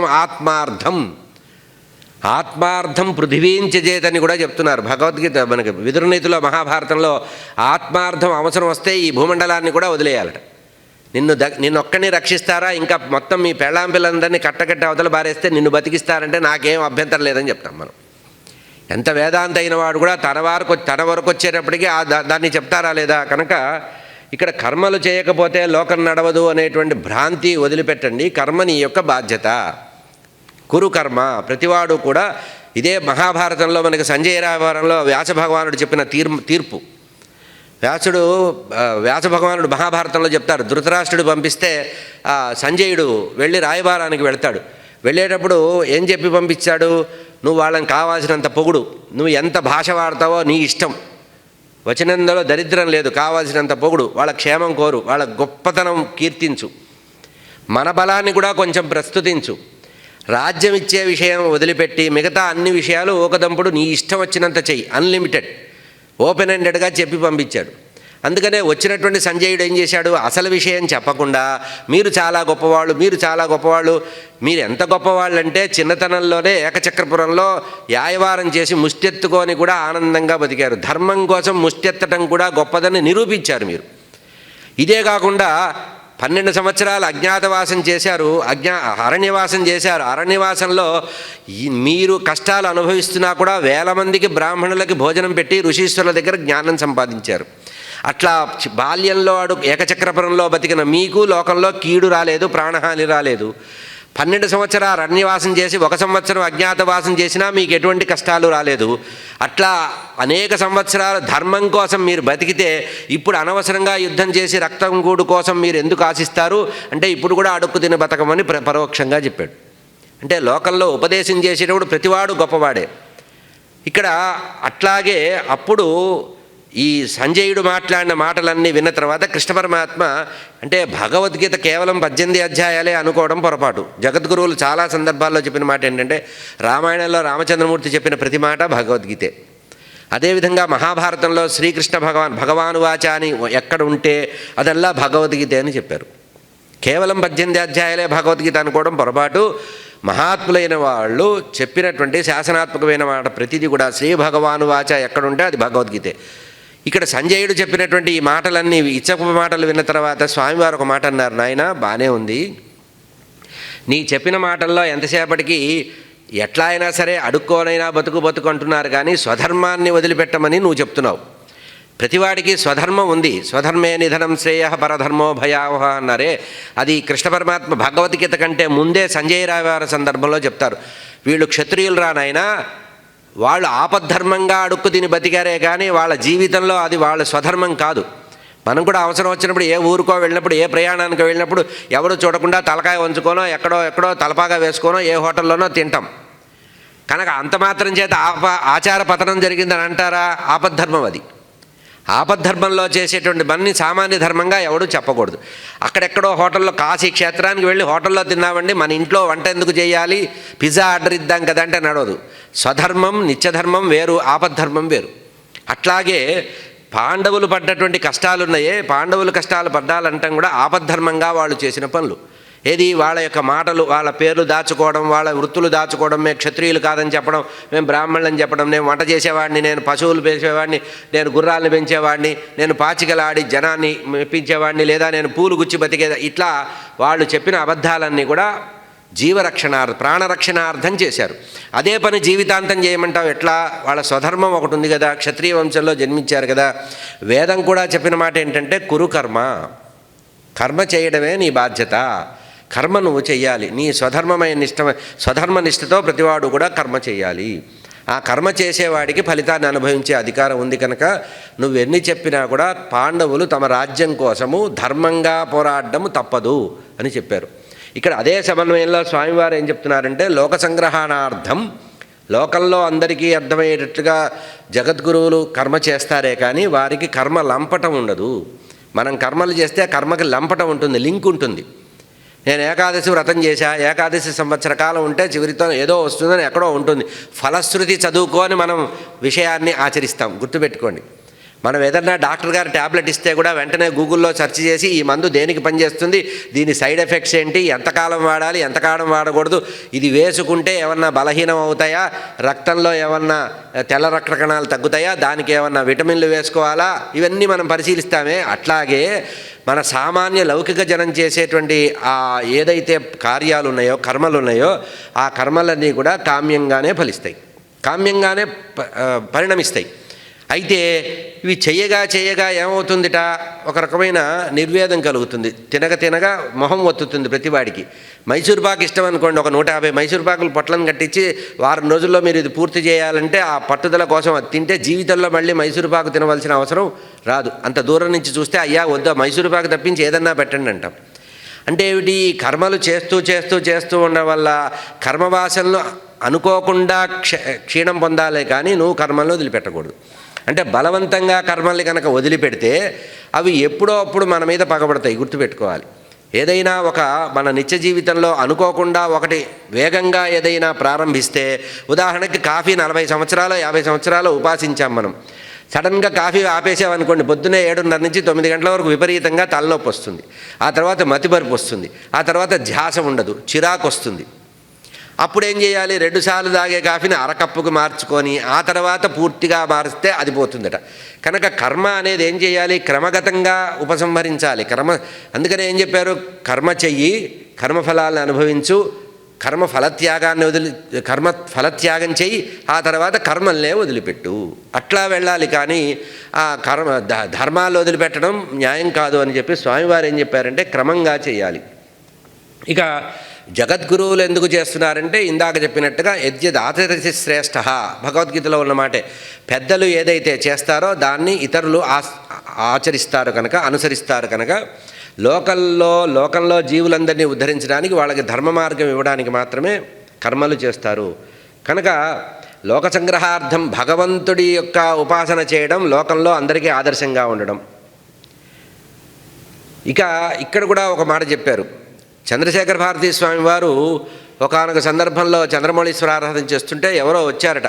ఎవరో వచ్చి, అయ్యా మీరు కూడా అర్చన చేయడం ఏంటి, మీరు కూడా చంద్రమౌళీశ్వర ఆరాధన చేయడం ఏంటి, మీరు నిరీహంగా ముముక్షువుగా ఉండేటువంటి వ్యక్తి కదా అంటే, అప్పుడు ఆయన చెప్పారట, ఈరోజు నా భక్తులు నా దగ్గరకు వచ్చేవాళ్ళు నేను ఈ అర్చన, త్రికాలార్చన, స్నానము కానీ అనుష్ఠానం కానీ నేను చెయ్యకపోతే రేపటి నుంచి మా గురువు గారు కూడా ఏం చేయలేదు, అది చెయ్యకూడదు అనే ఒక మార్గం ఏర్పడుతుంది, లోకంలో విపరీత మార్గాలు ఏర్పడతాయి కనుక చెయ్యరు. కనుక వారందరికీ కూడా బాహ్య పూజ ద్వారా నేను ఉపదేశం చేస్తున్నాను అని చెప్పారట. ఈ రకంగా వారి యొక్క గురువుల యొక్క మార్గాన్ని అనుసరిస్తూ వారు చేసినటువంటి మాట చెప్తూ ఈ మాట చెప్పారు. ఇక్కడే ఏం చెప్పారంటే, ఈ కేవలము కృతార్థులైతూ కర్మలు చేయడమే కాకుండా, కర్మలు చేయడంలో క్రమంగా ఏం చేయాలట? ఇంద్రియ నిగ్రహాన్ని కూడా అలవర్చుకోవాలట. ఇంద్రియ నిగ్రహం ఆర్చుకొని ముందు బాహ్యశుద్ధి, తర్వాత అంతఃశుద్ధిని కూడా పెంచుకోవాలట. ఇట్లా అంతఃశుద్ధిని ఎవరైతే పెంచుకొని కర్మలు చేస్తూ ఉంటారో వారికి అనుకోకుండా వైరాగ్యం వస్తుంది. సరే, మరి ఇక్కడ ఆత్మశుద్ధి అంటే ఏమిటి? అసలు శుద్ధి అన్నదానికి ఏమిటి? మామూలుగా మనం శుద్ధి అనుకుంటే ఏమనుకుంటాం? చక్కగా స్నానం చేసి లేదా తల స్నానం చేసి మంచిగా దండం మీద ఉన్న మడిబట్ట కట్టుకుంటే మనం శుచి పొందినట్టు అవుతున్నాం అన్నారు. ఇదంతా బయటికి కనబడే బాహ్యశుద్ధి మాత్రమే. అంతఃశుద్ధి చాలా అవసరము. కనుక శాస్త్రంలో చెప్పిన మాటనే చెప్తున్నారు. కేవలము 1-2 సార్లు స్నానం చేయడం కానీ, మడిబట్టలు మార్చి కట్టడం వల్ల కానీ కాదు. ఏమిటిట? శుచిత్వం అంటే అర్థం ఏంటంటే ఆపస్తంభ గృహ్యసూత్రాల్లో ఉన్నదాన్ని స్వామివారు ఇక్కడ సూచిస్తున్నారు. ఆర్జవం అన్నది గుహ్యసూత్రాల్లో ఉన్నటువంటి మాట ఏంటంటే, త్రికరణ శుద్ధిగా ఉండేటువంటి ప్రవర్తనే ఆత్మశుద్ధిట. ఆత్మశుద్ధి ఏంటంటే త్రికరణ శుద్ధిగా చేసేటువంటి కర్మలు ఎవరైతే ఆచరిస్తారో వారికి ఆత్మశుద్ధి ఉన్నట్టు అర్థం. అంటే త్రికరణం అంటే ఏంటి? మనోవాక్కాయ కర్మలు, మనస్సు చేత, వాక్కు చేత, కర్మ చేత. 3 సందర్భాల్లో కూడా, 3 పరిస్థితుల్లో కూడా మనం ఒకటిగానే ఉండాలి. అంటే ఏది మనసులో అనుకుంటామో, ఏది బయటికి అంటామో, ఏది ఆచరిస్తామో, ఈ 3 కూడా సమన్వయం పొందాలి. త్రికరణ శుద్ధిగా చేసేటువంటి పనులు మాత్రమే మనకి శుచిత్వాన్ని కలిగిస్తాయి. ఇక ఈ శుచి అనే దానికే ఆర్జవాన్ని కలిపారు. ఆర్జవము అనే పదాన్ని కూడా స్వామివారు కలిపారు. అంటే అర్థం ఏంటి? త్రికరణ శుద్ధిగా చేస్తేనే మనం చేసేటువంటి పనులలో ఆర్జవం అనేది వస్తుందని. ఇక్కడ ఒకటి అనుకోని ఒకటి చేస్తూ ఉంటాం. మనం లోకంలో ఏంటంటే భ్రమగా చేస్తూ ఉంటాం. మనం ఏదైనా ఇంట్లో అర్చన చేస్తే 10 మందికి చెప్పి ఇట్లా చేస్తున్నామని పెద్ద పెద్ద ముగ్గులేసి, రంగులేసి, ఇవాళ రేపు మనం వాళ్ళు గిమాలు చేసేటప్పుడు కూడా హోమం తక్కువ, వేషం ఎక్కువ ఉంటుంది. పెద్ద ముగ్గు వేస్తారు, వెనక చిన్న యజ్ఞవేదిక కుండను తయారు చేస్తారు. అంటే ఏమిటి? బాహ్యాడంబరంతో చేసేటువంటివన్నీ కూడా శుచితో ఉన్నవి కాదు అని చెప్తున్నారు. అంటే లౌకికంగా చేయకూడదు. మనం చేసేటువంటి పనులన్నీ కూడా లౌకికంగా చేయకూడదు. ఇక ఇంకొక చోట భగవద్గీతను ఆధారం చేసుకొని జగద్గురువులు చేసినటువంటి ఒక ఉపదేశం ఉంది. భగవద్గీతలో ప్రత్యేకంగా చెప్పినటువంటి మాటని శంకర భగవత్పాదులు వారి యొక్క సమన్వయంతో వారు చెప్పిన భాష్యాన్ని ఆధారం చేసుకొని చెప్తున్నారు. కామయేష క్రోధయేష రజోగుణ సముద్భవ. భగవద్గీతలో ప్రధానంగా చెప్పిన మాట కామయేష క్రోధయేష. కామక్రోధాలు కలిపి చెప్పాల. కామయేష క్రోధయేష రజోగుణ సముద్భవ. దీనికి సంబంధిస్తూ లోకంలో ప్రతివాడు కూడా నేను చాలా గొప్పవాడిని, నేను ధర్మం చేస్తున్నాను, నేను సత్యంగా ఉంటున్నాను, నేను నిబద్ధంగా ఉంటున్నాను అని చెప్తుంటారు. కానీ వాళ్ళు చేసేటువంటి పనులలో దోషం అనేది ఉంటుంది. ఎంతటి వాడు చేసిన పనిలో కూడా చిన్న దోషాలు ఉంటాయి. ఆ దోషాన్ని క్రమక్రమంగా తగ్గించుకొని వెళ్ళడం చాలా ముఖ్యమనేది స్వామివారి యొక్క ఉపదేశం. దీనికి 2 వృత్తాంతాలు చెప్పారు. ఒకటి క్రోధం గురించి మొదట చెప్పారు. వారి అనుగ్రహ భాషలో చెప్పిన మాట ఏంటంటే, క్రోధం అనేది ఎంతటి వాడికి ప్రమాదము. క్రోధం అనేది మనిషిలో ఉండేటువంటి ధర్మాన్ని పుణ్యాన్ని నశింపజేస్తుంది. క్రోధం అనేది మన జీవితంలో ప్రమాదహేతు అవుతుంది. అంటే మనం ఎంత మహత్కార్యం చేసినా కూడా ఆ మహత్కార్యంలో మనం ప్రదర్శించేటువంటి క్రోధం వల్ల విపరీత ఫలితాలు వస్తాయి. దీనికి దేవీ భాగవతంలో కూడా సత్యవ్రతోపాఖ్యానం ఉంది. చాలా గొప్పగా పుత్రకామేష్టి యాగం చేసినటువంటి ఆ బ్రాహ్మణోత్తముడు సామవేదంలో కొంచెము ఉచ్ఛ్వాస నిశ్వాసలు బంధించుకోలేక పొరపాటున స్వరభంగం జరిగితే ఆ స్వరభంగానికి కారణం చేసి ఏం చేశారు? పరస్పర శాపాలు పెట్టుకొని మహాత్ముడైన కుమారుడు కలగాల్సింది పోయి మూర్ఖుడైన కుమారుడు కలిగాడు. అంటే ఏమిటి? మనం ఒక మంచి ఉద్దేశంతో మహత్కార్యం చేస్తాము, అందులో క్రోధం అనే దాన్ని చేర్చడం వల్ల మొత్తం విపరీత ఫలితాన్ని పొందుతాం. అట్లాగే స్వామివారి ఇక్కడ అనుగ్రహ భాషలో చెప్పిన మాట ఏంటంటే, సుందరకాండలో ఉండేటువంటి ఒక ఇతివృత్తాన్ని తీసుకున్నారు. హనుమత్ స్వామి రామచంద్రమూర్తి యొక్క ఆజ్ఞ ప్రకారం రామకార్యార్థమై వానరార్థం రామార్థంచ, వానరులకి కీర్తి ప్రతిష్టలు అనుగ్రహించడానికి, రామచంద్రమూర్తి యొక్క మహత్కార్యాన్ని సీతాన్వేషణ అనేటువంటి మహత్కార్యాన్ని నిర్వహించడానికి స్వామి బయలుదేరి శతయోజన విస్తీర్ణ లవణ సముద్రాన్ని అవలీలగా దాటి ఏమాత్రం శ్రమ లేకుండా, చెమట బిందువు కూడా రాలేదట ఆయనకి. 100 యోజనాలంటే 700 మైళ్ళు. 700 మైళ్ళ ప్రాంతాన్ని ఆధారం లేని నిరాధారమైనటువంటి ఆకాశంలో, శూన్య ప్రదేశమైన ఆకాశంలో వెళ్ళినప్పటికి కూడా ఎటువంటి శ్రమ లేకుండా అంతటి మహత్కార్యం చేసి రాత్రంతా వెతికి తెల్లవారుజామున అమ్మవారిని దర్శించి, అమ్మవారికి రామచంద్రమూర్తి ఇచ్చినటువంటి ఆ అంగుళీయకాన్నిచ్చి చూడామణిని తీసుకొని అమ్మవారి యొక్క అనుగ్రహం పొంది ఇంత బాగా ఉన్నవాడు రావణాసురుణ్ణి కలవడం అనేటువంటి నెపం కోసం ఏం చేశాడు? అక్కడ ఉండేటువంటి అశోకవనాన్ని భంజనం చేశాడు. అంతవరకు బాగానే ఉంది. ఆ తర్వాత ఏం చేశాడు? రావణాసుడి యొక్క దర్బార్లోకి వెళ్ళి వాడిని బెదిరించాలని నిర్ణయించుకున్నారు. అది బాగానే ఉంది. వచ్చిన దూత ఏం చేయాలి? తన యజమాని, తన ప్రభువు యొక్క గొప్పతనాన్ని, సమర్థతని చెప్పాలి. పొరపాటున రామచంద్రమూర్తి యొక్క భార్యని అపహరించేవరా నాయన, ఇప్పటికైనా బుద్ధి తెచ్చుకొని మళ్ళీ తిరిగి అప్పగించు అని చెప్పాలి. ఇది వారి సంకల్పం. అప్పుడు హనుమత్ స్వామి యొక్క సంకల్పం ఏంటంటే, దూతగా వచ్చినవాడు ప్రభువు చెప్పిన పని కాకుండా ఇంకా కొంచెము అడిషనల్గా కొంత అదనపు చేసి ప్రభువు యొక్క పరిపూర్ణమైనటువంటి అనుగ్రహాన్ని పొందాలి అనుకొని రావణ దర్బారుకు వెళ్ళాడు. అంతవరకు బాగానే ఉంది. రావణాసుడితో మాట్లాడాడు, అయిపోయింది. ఏదో ఆ మాట్లాడిన విషయంలోనే రావణ నువ్వు పిచ్చివాడివి, మూర్ఖుడివి, అది ఇది అని రెచ్చగొట్టాడు. ఆ క్రోధ ప్రజ్వలన జరిగింది. ఆయనలో రజోగుణం ప్రారంభమైంది. అంటే శుద్ధ సత్వగుణం కలిగి పని ప్రారంభించిన వాళ్ళు, అంటే మనం ఏదైనా ఒక మహత్కార్యం సంకల్పించినప్పుడు సత్వగుణంతో ప్రారంభిస్తాం. సత్వగుణం ప్రారంభించి ఆ సత్వగుణంలో మనం చేసేటువంటి పని కొంచెం కొంచెం వృద్ధి అయి జయం కలుగుతున్నప్పుడు మనలో రజోగుణం ప్రవేశిస్తుంది. ఆ రజోగుణం ఎప్పుడైతే సముద్భవం అయిందో, అదే చెప్తున్నారు ఇక్కడ భగవద్గీతలో, కామయేష క్రోధయేష రజోగుణ సముద్భవ. అటు కామము కానీ ఇటు క్రోధము కానీ దేనివల్ల వస్తుంది అంటే రజోగుణం వల్ల వస్తుంది. ఈ సత్వగుణంతో ప్రారంభించిన పని రజోగుణ భూయిష్టమై రజోగుణం బాగా వ్యాపించిన తర్వాత నా అంతటి వాడు లేడు అనుకొని ఏం చేస్తామట? తమోగుణం చేత పతనం అవుతాం. కనుక సత్వరజస్తమో గుణాలలో సత్వగుణ సంపన్నులైన వారికి మాత్రమే సత్ఫలితాలు వస్తాయి. రజోగుణ స్పర్శ చేత, అంటే చేసేది సత్వగుణమైన రజోగుణ స్పర్శ చేత తమోగుణంతో పాపం వస్తుంది. ఇది చాలా ప్రమాదం అవుతుందని చెబుతూ ఆ రావణాసుడి యొక్క దర్బార్లో ఉన్నటువంటి హనుమత్ స్వామి ఏం చేశారు? మాట్లాడి కొంచెం రెచ్చగొట్టేటప్పటికి దూతని చంపేయండి అన్నాడు రావణాసురుడు. అప్పుడు విభీషణుడి మాట విని ఏం చేశారు? స్వామివారికి దూతగా వచ్చిన వాడిని చంపకూడదు అనేటప్పటికి హనుమత్ స్వామి యొక్క తోకకి నిప్పంటిచ్చారు. పోనీ ఆ తోకకి నిప్పండిస్తే వాడు మూర్ఖుడు, వాడు అజ్ఞాని, వాడి పాపం వాడిదే అని తోక నిప్పు చల్లార్చుకొని తిరిగి అమ్మవారిని చూసి రామచంద్రమూర్తిని దర్శిస్తే శుద్ధ సత్వస్వరూపుడు అయిపోయేవాడు. ఈ జీవులందరికీ కూడా ఎంతటి వారైనా కూడా శుద్ధ సత్వస్వరూపం రావడం కష్టం. సత్వగుణం నుంచి కొంచెం పక్కకి జరిగిపోతారు, రజోగుణంలో పడిపోతారు.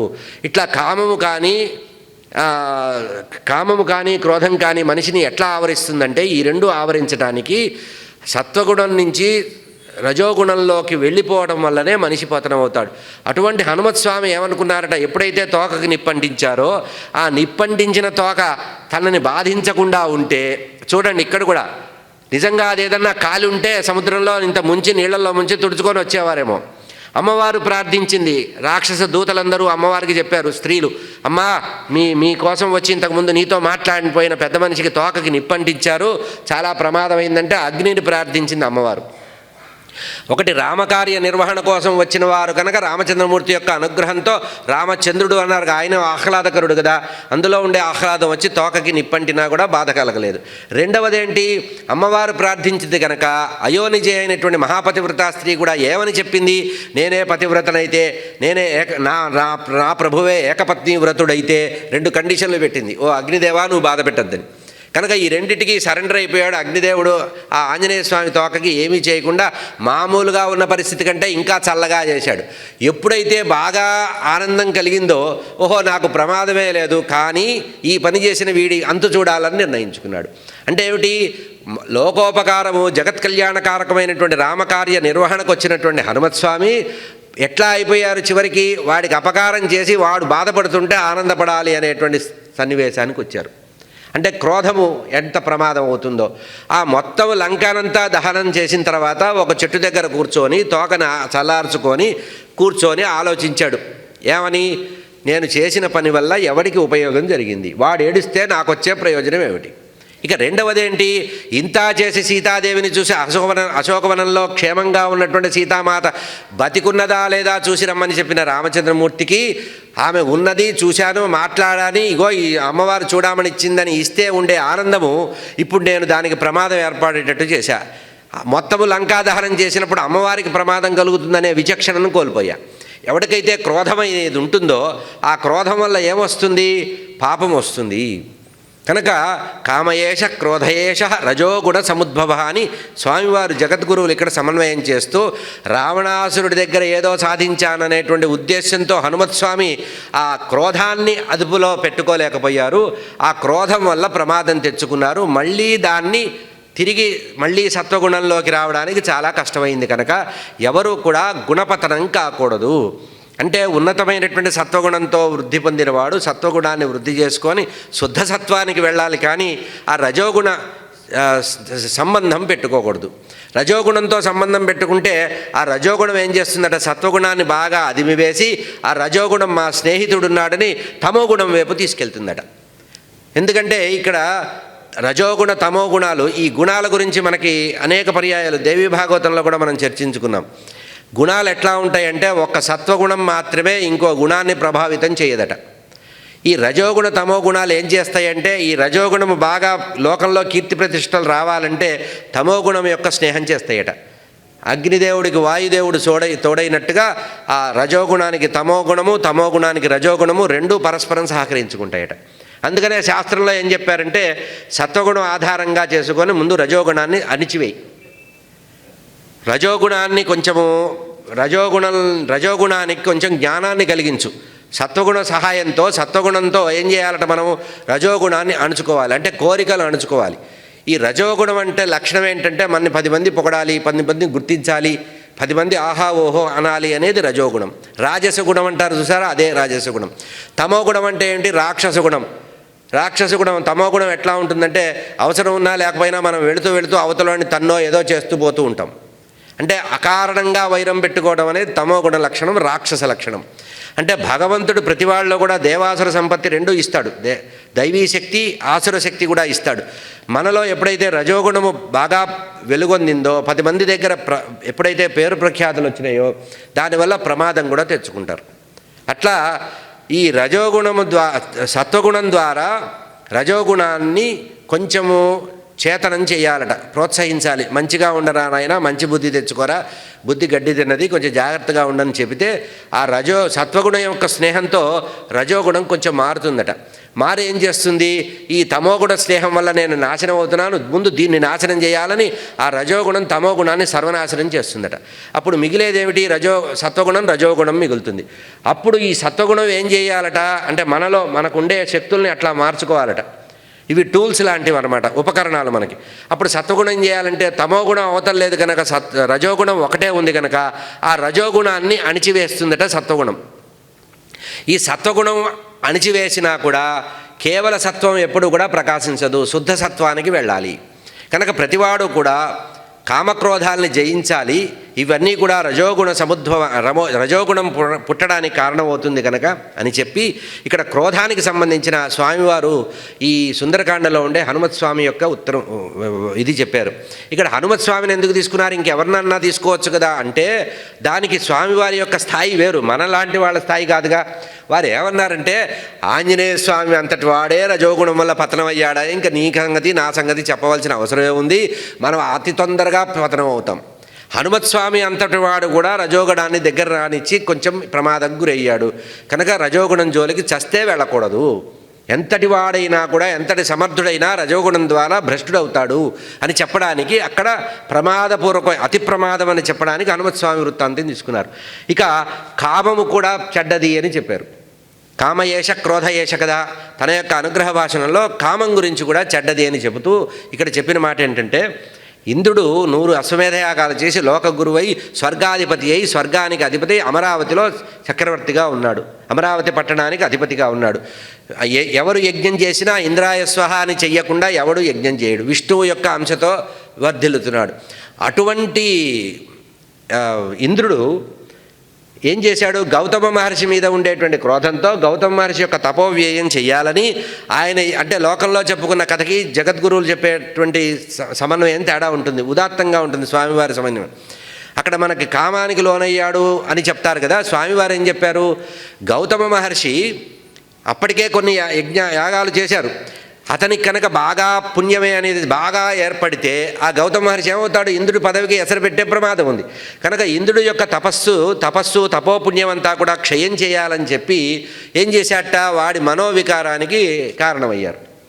వాడు మనస్సు వికారం పొంది ఈ గౌతముని యొక్క తపక్షయం చేస్తే మళ్ళీ తపస్సుకు వెళ్తాడు కనుక ఆ లోపల మనకు ప్రమాదం లేదు, వాయిదా తీర్మానం వేద్దామని ఆ గౌతమ మహర్షి యొక్క వేషంలో ఇంద్రుడు వచ్చి ఆ అహల్యాదేవిని భ్రమింపజేసి వచ్చినవాడు చక్రవర్తి మహారాజు సాక్షాత్తు ఇంద్రుడు అనేటువంటి మోహాన్ని కలిగింపజేసి ఆమె యొక్క పాతివ్రత్యాన్ని భంగం చేసి గౌతమ మహర్షి ద్వారా శాపాన్ని పొందాడు. ఈ శాపం పొందడానికి కారణం ఏంటి, కామము. అంటే ఇంద్రుడంతటి వాడు కూడా కామమోహితుడైతే, కామం అనేటువంటి దుర్మార్గమైన ప్రవర్తన ఎవరు కలిగితే ఇంద్రుడైనా కూడా పతనమయ్యాడని చెప్తూ కామయేష క్రోధయేష రజోగుణ సముద్భవ.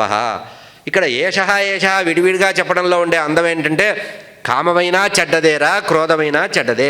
కామక్రోధాలు చెడ్డవని చెప్పలా, కామాన్ని ఆశ్రయించినా కామం నిన్ను ఆవరించినా ప్రమాదమే, క్రోధం ఆశ్రయించినా ప్రమాదమే. ఈ రెండిటికి దూరం ఉండాలి, ఎందుకంటే ఈ రెండూ కూడా రజోగుణాన్ని పుట్టిస్తాయి. సముద్భవ, కామక్రోధాల నుంచే ప్రతివాడిలో రజోగుణం వస్తుంది, ఆ రజోగుణం అత్యంత ప్రమాదం అని చెప్తూ చెప్పారు. ఇక్కడ స్వామివారు ప్రతి అనుగ్రహ భాషణలో భగవద్గీత యొక్క ఛాయ ఉంటుంది. భగవద్గీత గురించి శంకర భగవత్పాదులు చేసినటువంటి వ్యాఖ్యానం గురించి ఒక మాట చెప్తున్నారు. లోకంలో గొప్ప విషయాన్ని చెప్పుకోవాలన్నా భగవద్గీత గురించి చెప్పుకోవాలి, భగవద్గీత గురించి ఎప్పుడు స్మరించినా భగవత్పాదుల వారిని స్మరించాలి అనేది మన జగద్గురువుల యొక్క భాష్యం. వారు భాష్యాన్ని ప్రారంభిస్తూ గీతా భాష్యాన్ని ప్రారంభిస్తూ ఆచార్య శంకర్లు చేసినటువంటి మాట చెప్తున్నారు, ప్రబోధాన్ని చేస్తున్నారు. పరమేశ్వరుడైనటువంటి సాక్షాత్తు పరబ్రహ్మస్వరూపమైనటువంటి కృష్ణస్థు భగవాన్ స్వయమైనటువంటి గీతాచార్యులు వారు చెప్పిన మాట ప్రతివారు కూడా శిరసావహించాలి అని చెబుతూ లోకంలో పరంపరగా వచ్చినటువంటి మాటని ఇక్కడ జగద్గురువులు మనకి చెప్తున్నారు. సర్వోపనిషదో గావో దోగ్ధ గోపాలనందన పార్థ వత్స సుధీర్భోక్త దుగ్ధం గీతామృతం మహత్. ఇక్కడ భగవద్గీతకు సంబంధించి భగవద్గీత యొక్క గొప్పతనాన్ని వివరిస్తూ లోకంలో పరంపరగా వచ్చింది. ఎవరు రాశారనే దానికి ఆధారం మనకు దొరకదు, కానీ ఈ శ్లోకం పరంపరగా కొన్ని శ్లోకాలు వస్తుంటాయి. అట్లా ఈ ఆచార్య శంకరులు దీన్ని ఆధారం చేసుకొని ఏం చేశారంటే ఉపనిషత్తుల యొక్క ఆత్మతత్వం యొక్క సవివరణే భగవద్గీత. అంటే వేదాల్లో ఉన్నటువంటి సారము ఉపనిషత్తుల్లో వచ్చి ఉపనిషత్తుల నుంచి జనసామాన్యానికి అర్థమయ్యేటట్టుగా భగవద్గీత చెప్పారు.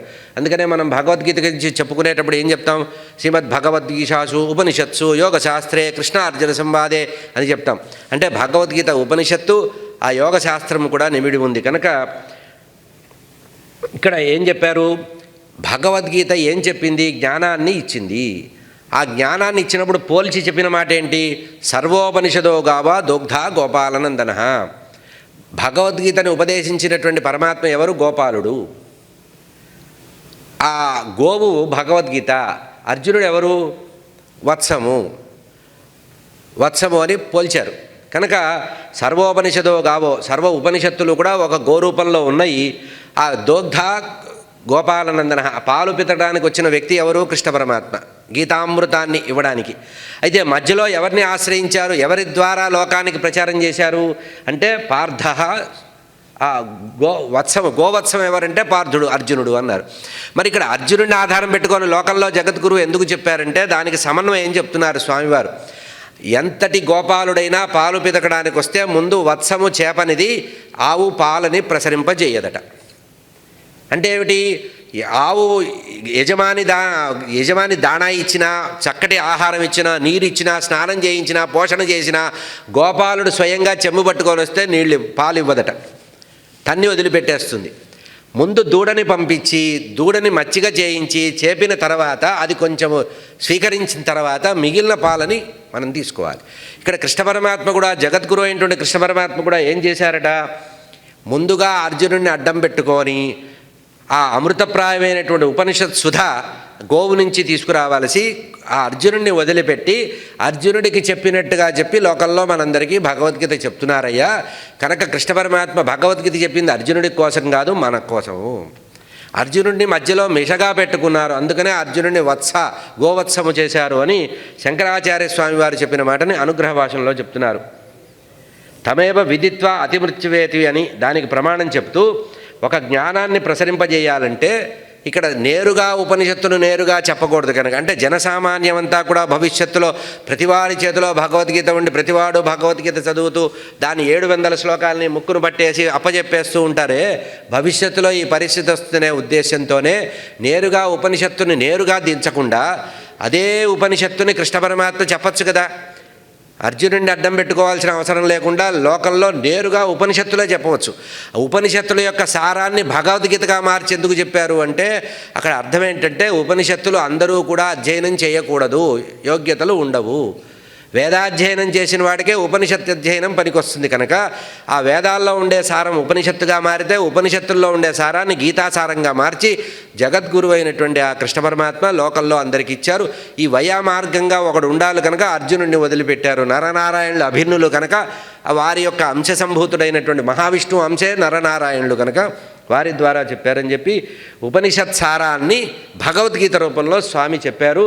ఆ భగవద్గీత ఈరోజు మనం చదవగలుగుతున్నామంటే మనకు ఉండేటువంటి యోగ్యత ఏంటంటే అది ఉపనిషత్ సారం అవ్వడం వల్ల మనము అంటే టెక్స్ట్ బుక్కి గైడ్కి ఎంత తేడా ఉంటుందో అట్లా ఉపనిషత్తు స్థాయి నుంచి భగవద్గీతగా మార్చారు స్వామి. ఇక్కడ ఇంకొక మాట చెప్పారు, బాగానే ఉందండి. పోలిక చెప్పినప్పుడు ఆచార్య శంకరులు చెప్పిన మాటే స్వామివారు చెప్తున్నారు. చెప్పినప్పుడు ఏ పోలికన్నా చెప్పచ్చు, కానీ ఒక పశువుని ఇంకో పశువుని 2 పశువుల్ని కలిపి మనకి లోకంలో చెప్పడం ఏంటి? పశువు ద్వారా చెప్పించడం దేనికి? కృష్ణ పరమాత్మ స్వయంగా గోపాలుడన్నా ఆయన సరే చిన్నప్పటి నుంచి గోపాలుడన్నారు, బాగానే ఉంది.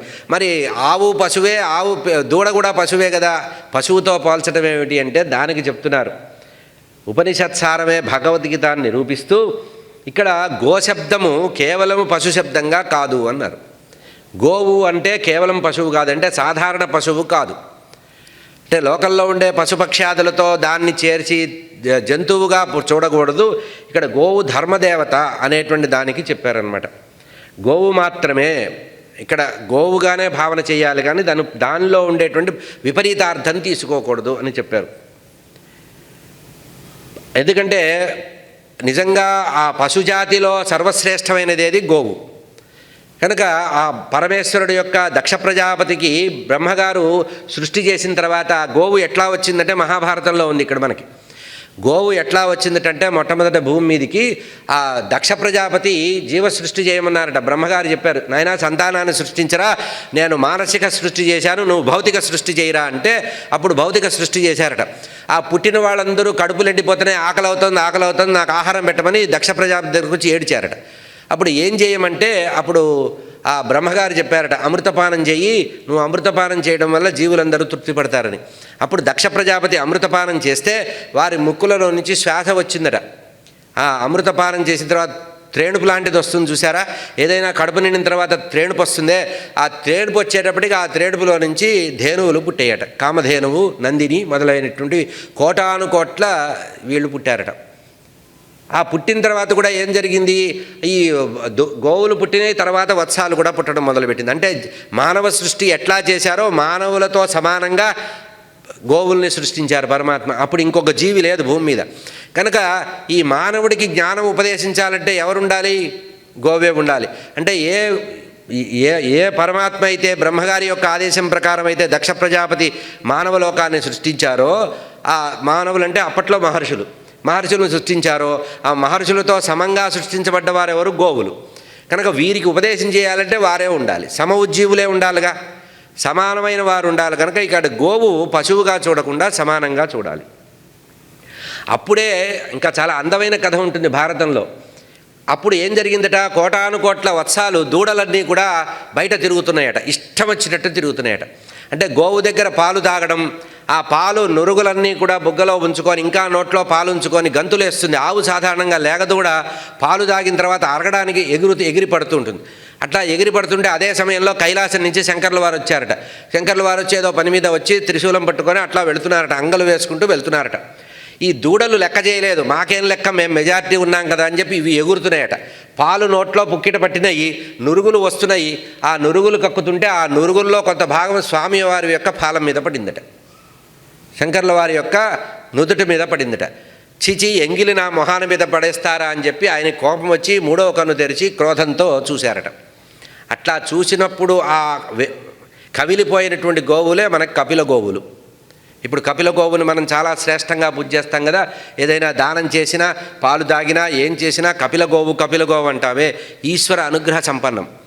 అప్పుడు వెంటనే ఆ నందిని ధేనువు, కామధేనువు వచ్చి అయ్యో మా పిల్లలందరూ కూడా మాడిపోయారు, చాలా కష్టమైందంటే అప్పుడు స్వామివారు అనుగ్రహించి, బోళాశంకరుడు కదా, పర్వాలేదు నా మీద కాకపోతే ఎవరు చేస్తారు, ఇక్కడి నుంచి శాసనం చేస్తున్నా, దూడ తాగిన పాలని, దూడ తాగిన తర్వాత మిగిలినటువంటి పొదుగులో వచ్చే పాలు కూడా పవిత్రమే, దానికి ఎంగిలి లేదు, నేను శిరస్సును ధరిస్తాను, దూడ తాగి వదిలేసినటువంటి పాలతో నాకు అభిషేకిస్తే నేను చాలా సంతోషపడతాను, ఆవు పాలకి ఎంగిలి లేదు అని స్వామివారు అనుగ్రహించి, ఇది మొదలు ఈ కపిలధేనువు ఏదైతే ఉందో అది నా అంశగా భావన చేయండి అని చెప్పారట.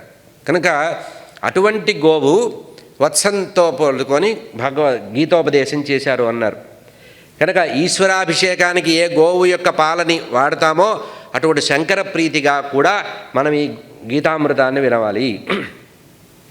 ఇక్కడ మళ్ళీ ఇంకో ఉద్దేశము, గోవు దూడ ఎందుకు కల్పించారు ఇక్కడ అనేది మాట చెప్తే దానికి శంకర భగవత్పాదులు చెప్పిన సమన్వయాన్నే మన గురువుగారు భారతీతీర్థ స్వామివారు చెప్తున్నారు. దూడ ఎప్పుడూ కూడా పూర్తిగా పాలు తాగడానికి గోపాలుడు ఒప్పుకోడు. కొంచెం దాగేటప్పటికి దాన్ని గుంజ కట్టేసి మళ్ళీ ఆ పొదుగులు కడిగేసి చెంబు పట్టి చెంబు నిండా పాలు తీసుకొని పక్కకి వెళ్ళిపోతాడు. అంటే ఏమిటి, ఆ ఆవు పాలు, అసలు ఆవు పాలని తన యొక్క పొదుగుల్లో పెట్టిందే తన శిశువు కోసం. స్వామివారు ఆ ఆవుని ఆధారం చేసుకొని, అంటే ఉపనిషత్తులను ఆధారం చేసుకొని, ఉపనిషత్తులు మొత్తం నేరుగా ట్రాన్స్ఫర్ చేయకుండా ఆ ఉపనిషత్తుల్లో ఒక స్థాయిని అర్జునుడికి ఇచ్చి కర్తవ్య బోధన చేసి మిగతా జీవులందరినీ ఉద్ధరించడానికి ఉపనిషత్ సారమైనటువంటి భగవద్గీతని జీవులందరినీ ఉద్ధరించారు. కనుక ఇక్కడ దోగ్ధా గోపాలనందన అని చెప్పడంలో భగవద్గీత మొట్టమొదటగా అర్జునుడికి చెప్పినప్పటికి కూడా ఆ అర్జునుడికి చెప్పింది కొంతవరకే. అంటే అర్జునుడికి ఎంతసేపటికి ఏం చేశారు, కర్తవ్య బోధన చేశారు. అంటే కురు కర్మ, నువ్వు కర్తవ్యం చెయ్యి, నీ పని నువ్వు చెయ్యి, ఫలితం నాకు వదిలేయి, నువ్వు చేసేది నువ్వు చెయ్యి అంటే అప్పటికే చెప్పేశారు కదా. ఏమని, ఇప్పుడు నువ్వు చంపకపోయినా, ఇప్పుడు నువ్వు యుద్ధం చేయకపోయినా ఈ యుద్ధభూమిలో కురుక్షేత్రంలో ఒక్కడు మిగలడు, కావాలంటే చూసుకో, ఇప్పటికే నేను చాలామందిని లాగేశాను, నీ అకౌంట్లో వేయడానికి మాత్రమే నిన్ను అక్కడ నిలబెట్టాను, బ్యాక్గ్రౌండ్ నేను ఉంటాను, ఫ్రంట్ సైడ్ నువ్వు ఉండమని చెప్పారు. అంటే అర్థం ఏంటి? కర్తవ్యం ప్రతివాడు ఫలితాన్ని ఆశించకుండా కర్తవ్యం చేయాలని. ఇక భగవద్గీతని పాలతో ఎందుకు పోల్చారంటే దానికి కూడా చెప్తున్నారు. గీత ఉపనిషత్ సారమే భగవద్గీత కనుక దాన్ని పాలతో పోల్చడం జరిగింది. ఇక్కడ బాగా ఆలోచించినట్లయితే లోకంలో ఉండేటువంటి అత్యంత శ్రేష్టమైనటువంటిది గోక్షీరము. అంతకంటే స్వచ్ఛమైన పదార్థం లేదు కనుక గీతని గంగతో గోక్షీరంతో పోల్చారు అని చెప్పారు. కనుక ప్రతివారు కూడా సంప్రదాయ శుద్ధితో భగవద్గీతని అనుష్ఠానం చేయాలి, భగవద్గీత యొక్క అర్థాలని 1-2 సార్లు చదువుకోవాలని స్వామివారు ఉపదేశంలో ప్రత్యేకంగా చెప్పారు. ఇంకొక వేదికలో స్వామివారు అనుగ్రహ భాషణం చేస్తూ జ్ఞానము అనేటువంటి ఒక లాభం కోసమే ప్రతివారు కూడా భగవద్గీత అధ్యయనం చేయాలి, ప్రతివారు కూడా లోకంలో జ్ఞానార్జన కోసమే చేయాలట. అంటే లోకంలో ప్రతిఫలాపేక్ష లేకుండా చేసేటువంటి పనులు ఎన్ని ఉన్నా కూడా ఒక భగవద్గీత అధ్యయనం చేసేటప్పుడు మాత్రం జ్ఞానార్జన కోసం చేయాలట. భగవద్గీత గురించి 12వ అధ్యాయంలో శంకర భగవత్పాదులు వారు రాసినటువంటి వ్యాఖ్యానాన్ని గుర్తు చేస్తూ సగుణ చింతన, నిర్గుణ చింతన గురించి, ఉపాసన గురించి చెప్పారు. సగుణోపాసన, నిర్గుణోపాసన గురించి స్వామివారు 12వ అధ్యాయంలో చేసినటువంటి వివరణ చెప్తున్నారు. అర్జునుడు అడిగాట పరమాత్మని వివరించమని, సగుణోపాసన అంటే ఏమిటి, నిర్గుణోపాసన ఏమిటి, ప్రత్యక్ష పరోక్ష అనుభూతులు ఏమిటి అని అడిగితే 12వ అధ్యాయంలో భగవద్గీతలో స్వామివారు చెప్పిన విషయాన్ని జగద్గురువులు ఆదిశంకరాచార్య స్వామి చెప్పారని భారతీతీర్థ స్వామివారు అనుగ్రహ భాషణంలో చెప్పారు. ఇక్కడ ప్రధానంగా చెప్పబడింది ఏంటంటే ఆ ఉపాసన విషయాల్లో చెబుతూ ఇంకొక ప్రధానమైనటువంటి విషయాన్ని లోకంలో చెప్పారు. మనమందరం కూడా దీన్ని ఆశ్రయించాలి, ఆచరించాలి అని చెప్తున్నారు. ఏమిటది? అద్వేష్ట సర్వభూతానాం మైత్రః కరుణ ఏవచ నిర్మమో నిరహంకార సమదుఃఖ సుఖక్షమి. ఇది చాలా భగవద్గీతలో ఆచార్య శంకరులు చేసినటువంటి వ్యాఖ్యానంలో ఈ పదము, ఈ వాక్యం, శ్లోక భాగం ఏదైతే ఉందో అది చాలా ప్రచారంలో ఉన్నది. అంటే ఎన్ని మతాల వారు లోకంలో ఎంత దీనికి వ్యాఖ్యానం చేసినా అద్వైతపరంగా స్వామివారు చేసినటువంటి వ్యాఖ్యానం చాలా గొప్పగా ఉంది. ప్రతివాడు లోకంలో అద్వేష్ట, ఎవరిని ద్వేషించద్దు. ఎవరిని ద్వేషించద్దు అన్నదానికి ఇంకొక లోతుగా ఒక మాట చెప్పారు. అంటే నీ ఎదురుగా నీ పొరుగు వాడినో, నీ ఇంట్లో వాడినో, పరాయి వాడినో కాదు. అద్వేష్ట సర్వభూతానాం, లోకంలో ప్రాణికోటిని ఎవరిని కూడా ద్వేషించద్దు, పశుపక్ష్యాదుల్ని కూడా ద్వేషించద్దు. అద్వేష్ట. అందుకనే దీన్నే అన్నమాచార్యుల వారు తీసుకొని బ్రహ్మం ఒకటే, పరబ్రహ్మం ఒకటే అని చెప్తూ ఆ కీర్తనలో భాగాలన్నీ కూడా ఈ శ్లోకాన్ని ఆధారం చేసుకునే ఉంటాయి. అద్వేష్ట సర్వభూతానం అన్నదానికి చెప్తున్నారు. అసలు ద్వేషం అనే దానికి స్వామివారు నిర్వచనం చెప్పారు. శంకరాచార్య స్వామివారు ద్వేషం అనేదాన్ని ఏమంటారంటే, తన స్థాయికి ఎవడు రాకూడదు అని ఎవడైతే తపన పడుతూ జీవితాంతం పోటీ పడుతుంటాడో వాడికి ద్వేషం ఉన్నట్టు లెక్క. అంటే నాకు అన్నీ ఉన్నాయి, ఏ లోటు లేదు నాకు, కానీ నా స్థాయికి ఇంకోటి రాకూడదు. ఇది ద్వేషంట. ద్వేషం అంటే అవతలవాడికి ఉన్నదని కాదు, నాకున్నంత ఉండకూడదు అని. నాకు ఏదైతే సౌఖ్యం ఉందో, నాకు ఏదైతే సంపద ఉందో ఆ సంపద ఎవడికి ఉండకూడదు అని, ఇతరుల యొక్క అభివృద్ధిని కోరకుండా ఇతరుల యొక్క అభివృద్ధి తగ్గిపోవాలి అని కోరుకోవడమే ద్వేషము అనేటువంటి విషయాన్ని చెప్పారు. కనుక ద్వేషభావంలో ప్రధానంగా ఏమిటంటే ఇతరులు ఎవరు కూడా నా స్థాయికి రాకూడదు, నా స్థాయి నాదే అనేటువంటిదే ద్వేషము. ఇట్లా పోటీతత్వం ఉండడం తప్పు కాదు, కానీ పోటీతత్వం నుంచి విపరీత ప్రభావం రావడం. పోటీ ఉండడం వేరు, పోటీని మించి క్రోధం ద్వారా వచ్చేటువంటి ద్వేషం ఉందే అది చాలా తప్పు.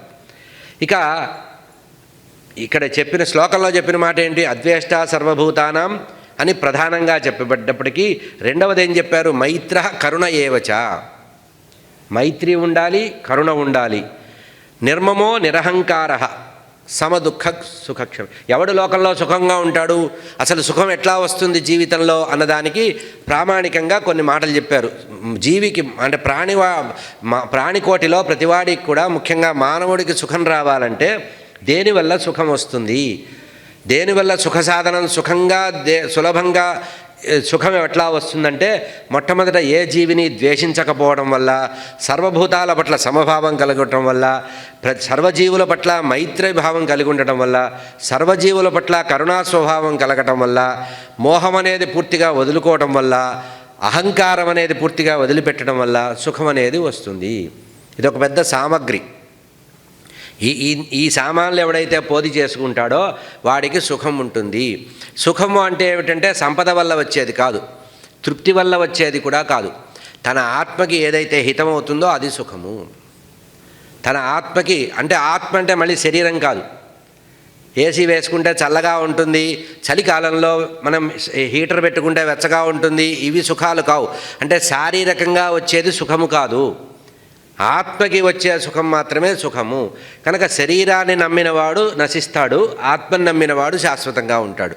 మనం శరీర పోషణ చేసుకోవడం కంటే ఆత్మోద్ధరణ చేసుకోవడం చాలా ముఖ్యము అనే విషయాన్ని ఇక్కడ చెప్తున్నారు.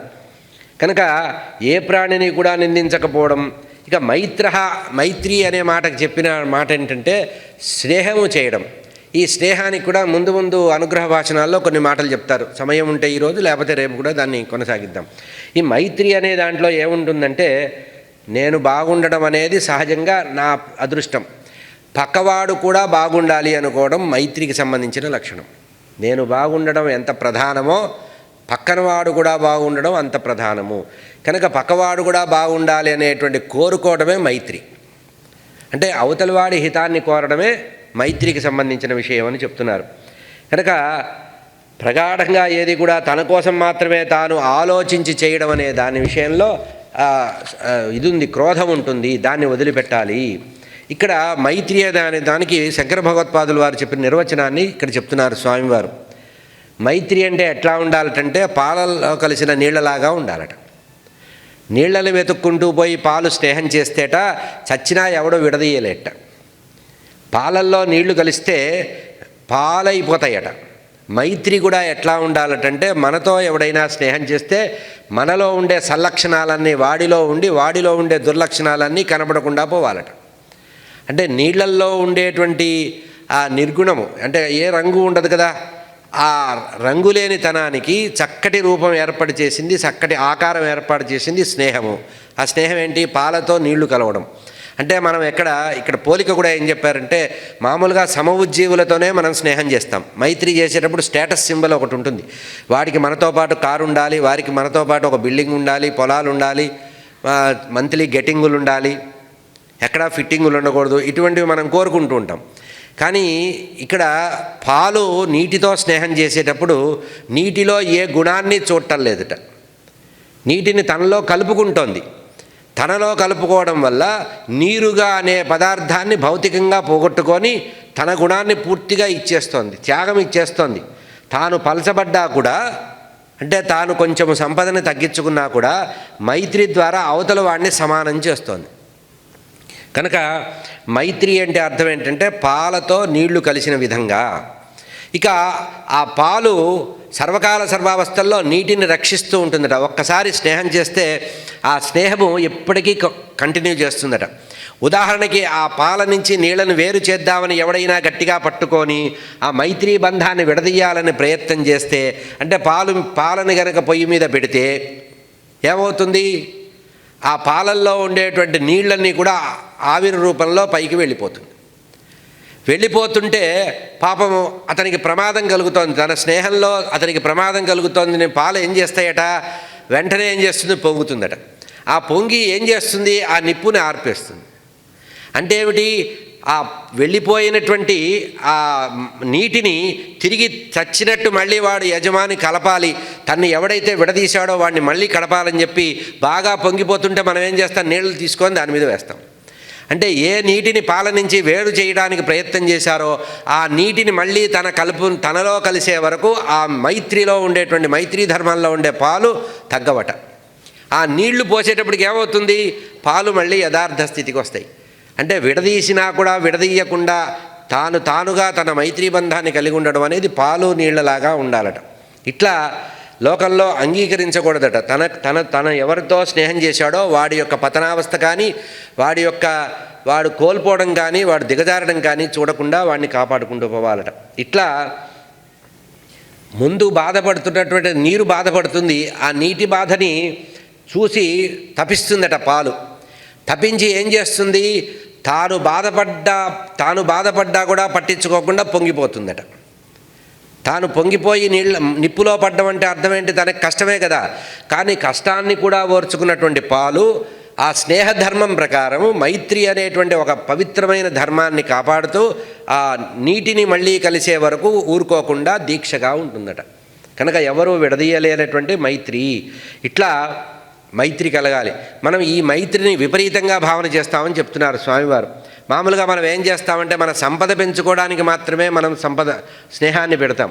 కానీ ఏమీ లేని చోట కూడా మనం మైత్రిని కలిగి ఉండాలి. స్వార్థ చింతన లేని మైత్రి ఉండాలి.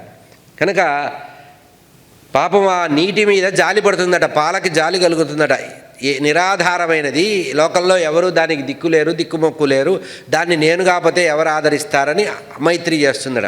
అటువంటి మైత్రిని పొంగిపోయి ఆ పొంగుతున్నప్పుడు మామూలుగా లోకంలో ఏమనిపిస్తుంది అంటే అది పొంగింది బాగా పొగరుగా పాలు పొంగుతున్నాయి అనుకుంటాం. కానీ దాని యొక్క ధర్మం ఏంటంటే దాని నుంచి దాని మైత్రి చెడుతోంది కనుక ఆ మైత్రిని కాపాడుకోవడానికి చేస్తోందని.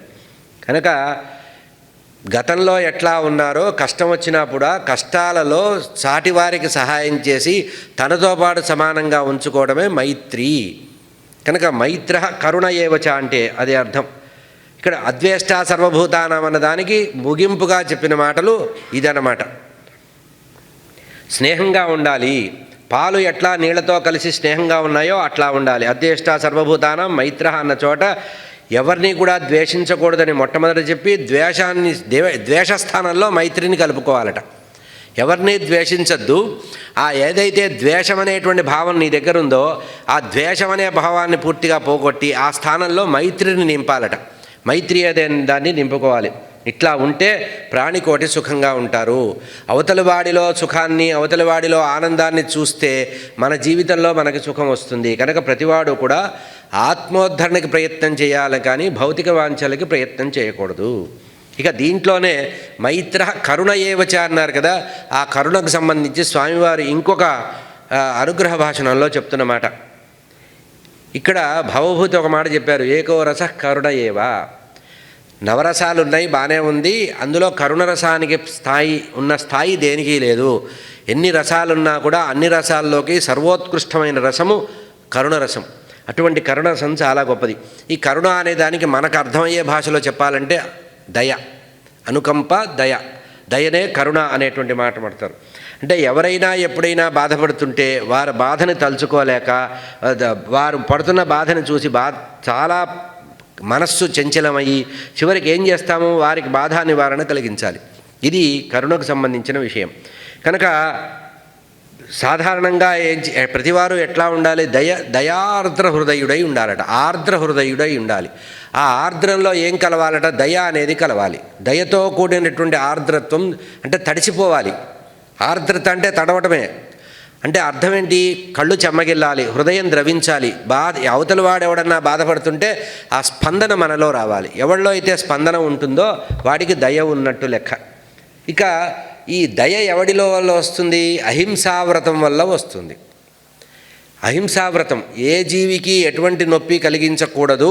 ఒకవేళ ఇతరుల ద్వారా ఏదైనా నొప్పి కలుగుతున్నా ఆ హింసా ప్రవృత్తి నుంచి వాడిని దూరం చేసి అహింసా స్థాపన చెయ్యాలి. కనుక అహింస ప్రతివారిలో కూడా ఉండి తిరగాలి. ఎవరిలో అయితే అహింస అనేది ఒక వ్రతంగా ఉంటుందో వాడు వైరాగ్యానికి దగ్గర అవుతాడు. అహింస అనేది ఒక వ్రతంగా ఎవడైతే పెట్టుకుంటాడో వాడికి వైరాగ్యం వస్తుందట. మనం పూజలు, హోమాలు, జపాలు, అనుష్ఠానాలు చేస్తే వైరాగ్యం రాదు. వైరాగ్యము అంటేనే త్యాగం చేయడం. నీ సుఖాన్ని కొంచెం పక్కకి పెట్టి అవతలవాడి సుఖాన్ని, అవతలవాడి యొక్క క్షేమాన్ని ఎవడైతే కోరుతారో వారికి త్యాగము ద్వారా వైరాగ్యం వస్తుంది. త్యాగము చాలా ముఖ్యం. వైరాగ్యానికి ప్రాథమికము త్యాగము. దానికి ముందు కరుణ చాలా అంశము. ఈ కరుణ దయ ఎట్లా వస్తుంది? అహింసావ్రతం ద్వారా వస్తుంది. కనుక అహింస ద్వారా దయ వస్తుంది, దయ ద్వారా వైరాగ్యం వస్తుంది, వైరాగ్యము త్యాగం ద్వారా వృద్ధి అవుతుంది, సంపన్నం అవుతుంది. కనుక ఈ విధంగా కరుణ, అహింస యొక్క ఫలం ఏంటంటే కరుణ. హింసాద్వేషాల నుంచి దూరం అయితే కరుణ అనుకోకుండా వస్తుంది. దీని నుంచి ఉత్పన్నమవుతుంది కనుక చేయాలి. కనుక సర్వప్రాణుల పట్ల సమదృష్టి కలిగి ఉండడం. ఇక్కడ సమదృష్టి అనే దాంట్లో కూడా స్వామివారు ప్రత్యేకంగా చెప్పారు. సమదృష్టి అంటే అందరూ సమానమైన లైన్లో నిలబెట్టడం కాదు. ఎవరి ధర్మానికి ఎవరి స్థాయికి తగినట్టుగా వారిని పోషించి వారిని క్షేమంగా ఉంచేటట్టు చేయటం. ఎందుకంటే మళ్ళీ మనకు భగవద్గీతలోనే చెప్పారు కదా, చాతుర్వర్ణ్యం మయా సృష్టం గుణకర్మ విభాగశః. ఈ వర్ణ వ్యవస్థ అనేది గుణకర్మల చేత విభాగించబడింది కనుక ఆయా జీవులు వారి వారి పూర్వకర్మలను అనుసరించి వారికి ఆయా స్థితి కలుగుతుంది. వారి స్థితికి భంగం కలగకుండా వాళ్ళ యొక్క ధర్మాన్ని ఆచరింపజేయటమే సమదృష్టి అని అర్థం. సమదృష్టి అంటే సెక్యులరిజం కాదు, ప్రతివాడికి సెక్యూరిటీ ఇవ్వడమే. సమదృష్టి అంటే అందరికీ భద్రత కలిగించడం. అంటే ఏ జీవి ఆ జీవి వాడి యొక్క జీవయాత్ర చేయడానికి అనుకూలమైన పరిస్థితులు కల్పించడం. యజ్ఞయాగాది క్రతువులు చేసి వేదాధ్యయనం చేసేవాడు ఉన్నాడు, వాడికి అగ్నిహోత్రాలు చేయడానికి, అగ్నికార్యం చేయడానికి, స్వాధ్యాయం చేయడానికి, బ్రహ్మయజ్ఞం చేయడానికి సౌకర్యం. అంటే క్షత్రియుడైన వాడు చేయాల్సిన పని. ఇక్కడ భగవద్గీత చెప్పింది కూడా అర్జునుడికి కనుక సర్వధర్మ, ఇక్కడ చాతుర్వర్ణ్యం అనే విషయం చెబుతూ ఎందుకు ఈ మాట చెప్పారంటే వర్ణ వ్యవస్థని కాపాడవలసినటువంటి బాధ్యత ప్రధానంగా క్షత్రియుడి మీద ఉంది. ఈ క్షత్రియుడైనటువంటి వాడు సమాజాన్ని సమానంగా అందరినీ సమానంగా యోగ్యమైనటువంటి పద్ధతిలో ఆదరించాలి అన్నప్పుడు సమానము అంటే వారికి హితమైనటువంటి పద్ధతిలో ఉండడం.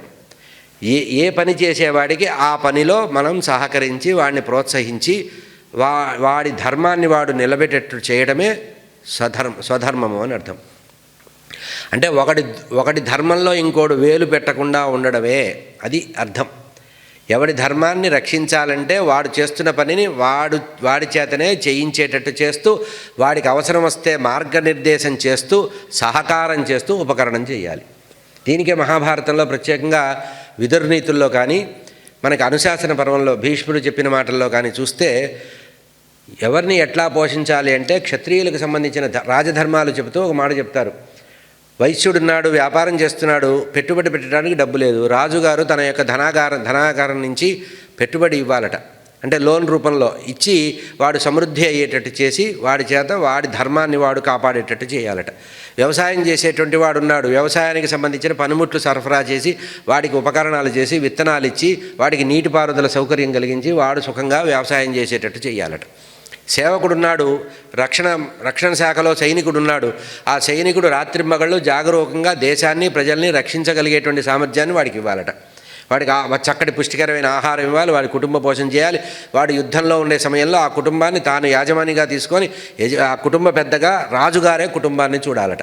ఇది స్వధర్మం అంటే ఇది. అంతేగాని ఒకటి ధర్మాన్ని ఇంకోటి పాటించమని కాదు. వాడి ధర్మాన్ని వాడు కంఫర్టబుల్గా చేయడానికి నువ్వు సహకరించాలి. అందుకనే బ్రాహ్మణ ధర్మం ఏంటి? ఎట్టి పరిస్థితుల్లో నయా పైసా ఇవ్వకపోయినా మనస్ఫూర్తిగా ఆశీర్వదించాలి. ఇది వీడి ధర్మం. ఎందుకంటే వీళ్ళ అన్ని వర్ణాల వారు వీడిని రక్షిస్తున్నారు. గోబ్రాహ్మణేభ్య శుభమస్తు నిత్యం లోకా సమస్తా సుఖినో అంటే అర్థం ఏంటి? ఒక గోవుని బ్రాహ్మణ్ణి నువ్వు చల్లగా కాపాడుకోరా, వీళ్ళిద్దరూ కూడా చక్కగా నీకు ఆశీస్సులు ఇస్తారు, సమాజం ఆరోగ్యంగా ఉంటుందని చెప్పారు. కనుక ధర్మం రక్షించడానికి ముఖ్యం. కనుక అహింసావ్రతం ద్వారా దయ ఉత్పన్నమవుతుంది. దయ ద్వారా సుఖం కలుగుతుంది, త్యాగ గుణం వస్తుంది. దయలో త్యాగం కూడా దాగి ఉంది. అంటే అర్థం ఏంటి? మనం అన్నం తింటున్నాం, ఎవడో వచ్చాడు ఆకలితో బాధపడుతున్నాడు, వాడికి ఇంత ఇచ్చి మనం తింటే అందులో దయ అంటే త్యాగము. వైరాగ్యం అనేది త్యాగము ద్వారా కూడా వృద్ధి అవుతుంది. కనుక ఇక్కడ అహింసావ్రతం అనేది ప్రతివాడు కూడా అనుష్ఠించాలి. ఇక్కడే మనకి మహాభారతంలో ఉండేటువంటి కథ కూడా సమన్వయం అవుతుంది. ఏమిటది? ఆ పశుమాంసాన్ని విక్రయం చేసేటువంటి వాడు కూడా తన యొక్క ధర్మాన్ని పాటిస్తున్నాడు. ఎవడో చంపి తెచ్చిన మాంసాన్నే ధర్మవ్యాధుడు తన కులవృత్తిగా పెట్టుకున్నాడు. తాను హింస చేయలా. హింసాదోషం వచ్చింది కదా అని పరీక్షిస్తే ఆ ధర్మవ్యాధుడి గురించి వేదవ్యాస భగవానుడు చెప్పాడు. తాను ఏ జీవిని కూడా వేటాడి చంపడు. చంపి తెచ్చినటువంటి మాంసాన్ని తన యొక్క కుటుంబ వృత్తి కులవృత్తి ద్వారా అమ్ముతున్నాడు. తల్లిదండ్రుల్ని సేవిస్తున్నాడు. భగవంతుడిని ఆరాధన చేయకపోయినా ఇంట్లో తల్లిదండ్రుల్ని ఆరాధన చేసి ధర్మం తప్పకుండా పాటిస్తే అధర్మ దోషం రాదు, అహింసా వ్రతం అనేది నిలబడుతుంది, హింసా దోషం రాదు అన్నారు.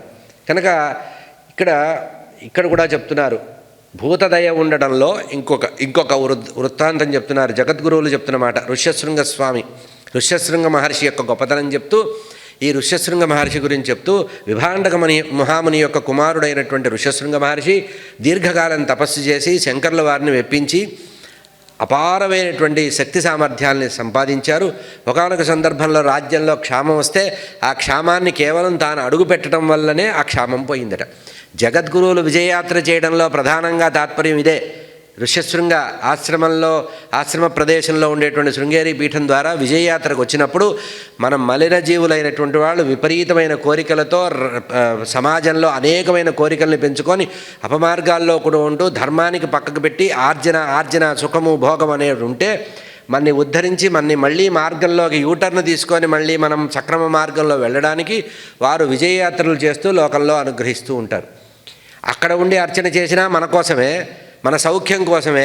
మళ్ళీ మనం మార్గం తప్పుతుంటే మన మార్గాన్ని మళ్ళీ సుగమం చేసి అడవి అంతా కూడా చదును చేసే విధంగా అయితే వ్యవసాయ యోగ్యం చేస్తారో మన జీవనారణ్యాన్ని కూడా వారు శోధించి వారు సక్రమ మార్గంలో పెట్టడానికే జగద్గురువులు వస్తారు. ఇది విభాండక ముని యొక్క కుమారుడైనటువంటి ఋష్యశృంగ మహర్షి ఆదర్శంగా తీసుకున్నారు. అంటే ఆ రోజుల్లో 12 సంవత్సరాలు వర్షం చుక్కబడకుండా క్షామం ఏర్పడి నిత్యకృత్యాలు అగ్నిహోత్రాలు అన్నీ ఆగిపోతే అప్పుడు మహర్షి చక్రవర్తి యొక్క ప్రార్థన ప్రకారం ఋష్యశృంగ మహర్షి ఏ విధంగా అడుగుపెట్టారో ఆ రాజ్యంలో అడుగుపెట్టేటప్పటికి సుభిక్షమైందో అట్లాగే మహాత్ములైన వారు ఎప్పుడూ కూడా దయ అనేది కలిగి ఉంటారు. ఈ దయా హృదయంతో నిజానికి విభాండక మహర్షి ఎంతో బాధపడ్డాడు. ఋష్యశృంగ మహర్షి ఆశ్రమం నుంచి బయటకు వచ్చేటప్పటికి చాలా బాధపడ్డాడు. కానీ లోక సంరక్షణ కోసం జరిగింది కనుక వారి యొక్క నిజంగా చెప్పాలంటే జగద్గురువులు విజయయాత్రకు వచ్చినప్పుడు అనుష్ఠానం కొంచెం తగ్గుతుంది. అంతర్ముఖులుగా పీఠాధిపతులుగా ఉండేటువంటి వారి యొక్క అక్కడ మూలస్థానంలో ఉన్నప్పుడు వారి యొక్క దినచర్యలో ఎంతో తపస్సు, స్వాధ్యాయము, జపము, అంతర్ముఖత్వం జరుగుతుంది. అదే బయటికి వచ్చారనుకోండి, జీవుల్ని ఉద్ధరించడం, భక్తులను అనుగ్రహించడం కోసం వారి కోసమే సమయాన్ని వెచ్చిస్తారు. కనుక అప్పుడు ఏమవుతుంది, వారు కొంచెం మళ్ళీ లౌకికంగా వస్తారు. అంటే ఏమిటి, లోకక్షేమం కోసం వారు ఆ సాహసం చేసి మళ్ళీ వెళ్ళిన తర్వాత పునశ్చరణ చేసి మళ్ళీ వారు సాధన చేసి మళ్ళీ చాలా ఉన్నతమైనటువంటి స్థాయికి వెళ్తారు. కనుక ప్రతివారు కూడా ఈ విషయాన్ని చెబుతూ ఈ ఋష్యశృంగ మహర్షి యొక్క ఉదాహరణ చెబుతూనే భారతీ తీర్థస్వామి వారు జగద్గురువులు ఒక మాట చెప్పారు. శంకర భగవత్పాదులు వారు ఆమ్నాయ పీఠాల్ని స్థాపిస్తూ దక్షిణ భారతదేశంలో దక్షిణామ్నాయ పీఠాన్ని శృంగగిరి క్షేత్రాన్నే నెలవుగా ఎందుకు చేసుకున్నారంటే అక్కడ అద్వేష్ట సర్వభూతాని అనేటువంటి మాటకి యథార్థమైన రుజువులు ఉన్నాయి. అక్కడ క్రూర జంతువులు సాధు జంతువులు కలిసి తిరుగుతాయట. అక్కడే మీరు గమనించారు కదా, పాము కప్ప ప్రసవ వేదనతో ఉన్న సమయంలో ఎండ వస్తుంటే ఆ ఎండ తాపం వల్ల అప్పుడే ప్రసవిస్తున్న కప్పకి ప్రసవ వేదనతో పాటు తాపము కూడా, ప్రచండ తాపం ఉండకూడదని పాము పడగ పట్టి నిలబడిందట, కూర్చుందట. ఆ పడగ నీడలో కూర్చునేటువంటి ఆ కప్ప ప్రసవించి శిశువుకి జననం ఇచ్చిందట. అంటే అర్థం ఏంటి, పరస్పర విరుద్ధమైనటువంటి వైరి జంతువులైనటువంటి పాము కప్ప కూడా కలిసి స్నేహంగా ఉండి అన్యోన్య అనురాగంతో ఒక రకమైన భూతదయ కలిగి ఉండి అహింసావ్రతాన్ని ఆచరిస్తున్న ఈ పుణ్యక్షేత్రము ఋష్యశృంగ మహర్షి తపస్సు చేసిన తపోభూమి కనుక ఇక్కడ ధర్మాచరణ చేయడానికి, ధర్మ సంస్థాపన చేయడానికి, సనాతనమైనటువంటి భారతీయ ధర్మం నిలబడడానికి, వేద ధర్మం నిలబడడానికి అద్వైత స్థాపనాచార్యులైనటువంటి ఆదిశంకర భగవత్పాదులు వారు మొట్టమొదటగా 4 ఆమ్నాయ పీఠాల్లో మొట్టమొదటగా జగద్గురు పీఠమైనటువంటి దక్షిణామ్నాయ శృంగేరి శారదాపీఠాన్ని స్థాపించడానికి కారణం ఇది. ఇక్కడ భూతదయ బాగా ఉంది. ఇంకొక దృష్టాంతం కూడా ఏముందంటే, తుంగా నది ఉంది. శృంగగిరి క్షేత్రంలో తుంగా నది ఉంది. అక్కడ చేపలు ఉంటాయి, పెద్ద పెద్ద చేపలు. మనం ఏదైనా వస్తే స్వయంగా వచ్చి అందుకొని కూడా వెళ్తూ ఉంటాయి. అక్కడ ఆ ఊరు వాళ్ళందరూ కూడా ఒక్క చేపని కూడా పట్టరు. ఎవరు కూడా చేపని, ఆ చెరువులో ఉండే చేపల్ని పట్టరు. ఎందుకంటే అది అప్పటి నుంచి వచ్చినటువంటి జీవకారుణ్యం అనేది అక్కడ ఉంటుంది. అహింసావ్రతము, జీవకారుణ్యం అనేది చాలా గొప్పది. శృంగగిరి క్షేత్రం గురించి స్వామివారు అనేక పర్యాయాలు చెప్పారు. కరుణారస వరుణాలయం. శృంగగిరి క్షేత్రం ఎట్లాంటిదంటే కరుణా సముద్రము. అక్కడికి వెళ్తే పరమాత్మ యొక్క పరిపూర్ణ అనుగ్రహం దొరుకుతుంది, జగద్గురువుల యొక్క. ఇక అహంకార మమకారాలని వదిలిపెట్టాలి అనే దానికి భగవద్గీతలో చెప్పిన దాన్నే స్వామివారు అనుగ్రహ భాషలో చెప్తున్నారు. అహంకార మమకారాలు పెద్ద శత్రువులట. మనకి తెలియకుండా మనలో ఉండే అంతఃశత్రువులు ఏంటంటే అహంకార మమకారాలు. అందుకనే ఇప్పుడు డాక్టర్లు కూడా ఏం చెప్తున్నారు, వైద్యశాస్త్రంలో బాగా కోపం ఉంటే బీపీ వస్తుంది, బాగా ఆలోచనలుంటే షుగర్ వస్తుంది అని చెప్తున్నారు. మమకారమే షుగరు, అహంకారమే బీపీ. గుర్తుపెట్టుకోండి. ఇవి ఇప్పుడు ఆధునిక కాలంలో మనం రోగాలకి పేర్లు పెట్టాలంటే మన అహంకారమే మన బీపీ, మనకుండేటువంటి మమకారమే షుగరు. అంటే మన కోసం మనం తప్పించడం, మన కోసం మనం ఆలోచించడం అంతా చేస్తుంటామే. దీనికి చెప్తున్నారు అహంకార మమకారాలు అనేవి మానవ జన్మకి చాలా పెద్ద ప్రబల శత్రువులు. ఇవి లేనివాడు నిర్మమః. ఈ అహంకార మమకారాలు లేనివాడే నిర్మమః, నిరహంకారః అని పిలువబడతాడు. వీళ్ళే సుఖంగా ఉంటారని భగవద్గీతలో జగద్గురువులు కృష్ణ పరమాత్మ చెప్పారేంటి? నిర్మమో నిరహంకారః, వాడే సుఖంగా ఉంటాడు, వాడే క్షేమంగా ఉంటాడు, వాడే ప్రశాంతంగా ఉంటాడు. కనుక ప్రశాంతత అనేది మన చేతిలోనే ఉంది. మనం ఈ అహంకార మమకారాల వల్ల ఏం చేస్తున్నాం? మన్ని మనం డిస్టర్బ్ చేసుకొని, మన్ని మనం వ్యాధిగ్రస్తులయ్యి, మన్ని మనం పాడు చేసుకుని పతనావస్థలోకి వెళ్ళిపోతున్నాం. కనుక నిర్మమము నిరహంకారం ఎప్పుడు వస్తుందంటే, ఎప్పుడైతే నేను నాది అనేటువంటిది లేకుండా అహంకార మమకారాలను ఎవరైతే నిగ్రహించి దూరంగా ఉంచుతారో, అహంకార మమకారాలకి వాళ్ళు ఊడిగం చెయ్యరో వారు మాత్రమే అవుతారు. ఇక అహంకారం అంటే ఏమిటి అన్నదానికి జగద్గురువులు చెప్తున్న మాట మనకి సులభంగా అర్థమయ్యేటట్టు చెప్తున్నారు. నేను అనేటువంటి గర్వమే అహంకారం. నేను నాది, నేను చేశాను, నేను చేయబట్టే జరిగింది, కోడి కూయకపోతే తెల్లారదు, పంచాంగం చింపేస్తే తేదీలు మారవు అని ఎవడైతే అనుకుంటాడో వాడికంటే మూర్ఖుడు లేడు. కనుక నేను అనే దాంట్లో గర్వం ఉంది. ఆ గర్వానికే సంస్కృతంలో అహంకారం అని పేరు. ఇక నాది అనేది ఉంది, అది మమకారం. ఇది నాది. నిన్నటి వరకు బజార్లో ఉండేటువంటి ఏదో వస్తువు తెచ్చుకొని అది మనం కొనేసుకున్నంత మాత్రాన ఇది నాది అని భ్రమపడతాం. అది చెయ్యడానికి వాడు 6 నెలలు కష్టపడి ఉంటాడు ఎవడో. ఆ 6 నెలలు కష్టపడ్డ వస్తువుని మనం తెచ్చుకొని మర్నాడే ఏమనుకుంటున్నాం? నాది అనేసుకుంటున్నాం. దాన్ని పూర్తిగా యాజమాన్య హక్కు తీసుకుంటున్నాం. ఇక దాని మీదే మనసు పెడుతున్నాం. నిన్నటిదాకా ఏదైతే లేదో, ఈరోజు ఏదైతే కల్పించబడిందో, రేపు ఏదైతే ఉండదో, నిన్న లేనిది ఈరోజు మాత్రమే ఉండేది, రేపు నమ్మకం లేనిది మమకారం. ఈ నిన్న లేనిది ఈరోజు మాత్రమే క్షణికంగా కనబడే మెరుపు, రేపు కనబడని దాన్ని మనం మాయగా తీసుకొని మమకారంగా బాధపడుతున్నాం. కనుక మనం వెళ్ళిపోయేటప్పుడు మనం చేసుకున్నవి కానీ, కూడబెట్టినవి కానీ, మనం సృష్టించిన సంతానం కానీ ఎవ్వడూ ఉండడు. మన్ని సృష్టించిన వాడే వెళ్ళిపోయాడు, మనం వెళ్ళిపోవడానికి సిద్ధంగా ఉన్నాము, మన వెంట వచ్చేవాడు ఎవడు ఉండడు. కనుక మమకారం అనేది నిజమైనటువంటి బంధనము. జీవితంలో నిజమైన బంధం ఏంటంటే మమకారం. నిజమైన శత్రువు ఏంటంటే అహంకారం. అహంకారం శత్రువు, మమకారము ఒక రకంగా మన వెంట ఉండేటువంటిది గర్వం. కనుక నేను నాది అనేది ఎవడైతే వదిలిపెట్టగలుగుతాడో వాడికి సుఖము క్షేమము వస్తాయి. ప్రతిదీ కూడా నాది అనుకోవడం అనేటువంటి దానికి చెప్తున్నారు. దీనికి ఒక సంఘటన చెప్తున్నారు స్వామివారు. వారి యొక్క విజయయాత్రలో ఒక చోటకు వెళితే ఎండోమెంట్ దేవాలయం వచ్చిందిట, ఒక పెద్ద దేవాలయం. ఆ దేవాలయం దగ్గరికి ఆ ఎగ్జిక్యూటివ్ ఆఫీసర్, కార్యనిర్వహణాధికారి గారు జగద్గురువులను తీసుకొని వచ్చారట. వచ్చి జగద్గురువులు కారు దిగి వచ్చినప్పటి నుంచి మొదలుపెట్టాట డబ్బా వాయించడం.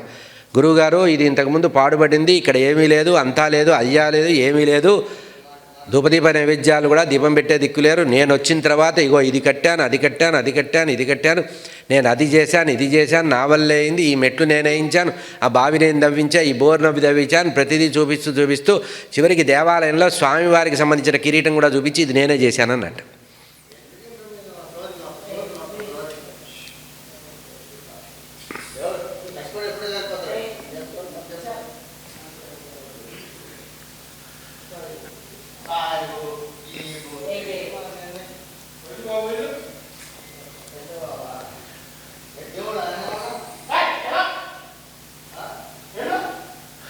ఈ రకంగా అహంకార మమకారాలు, దాని గురించే మనం మాట్లాడుకుంటున్నాం. అహంకారం, మమకారం, ఈ రెండూ కూడా మనిషిని బాధ పెడతాయి.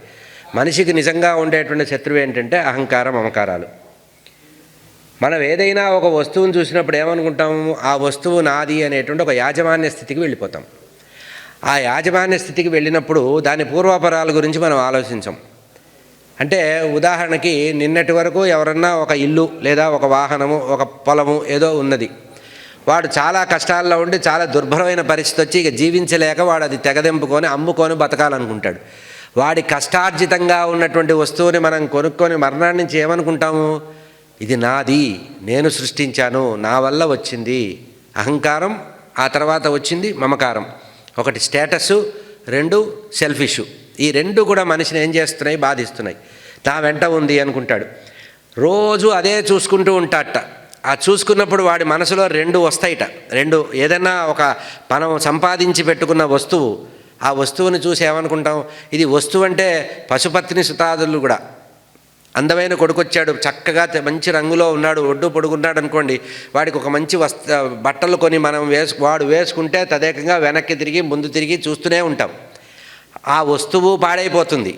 వాడు కట్టుకున్న బట్ట ఎప్పుడో మొహం వచ్చి వెలిసిపోయిన తర్వాత కొత్త వస్తువు వచ్చినప్పుడు ఈ వస్తువు అవతల బారేసి మళ్ళీ తండ్రి ఆ రోజు కష్టపడి కొన్న వస్తువు ఏదిరా అంటే కూడా అడ్రస్ ఉండదు. కానీ ఆ వస్తువు మీద మమకారం పెంచుకుంటాం. అట్లాగే ఇది చూసి చూసి నేను ఇంత కష్టపడ్డాను, నేను సాధించానని ఆ వస్తువుని చూసుకొని బాధపడతారు.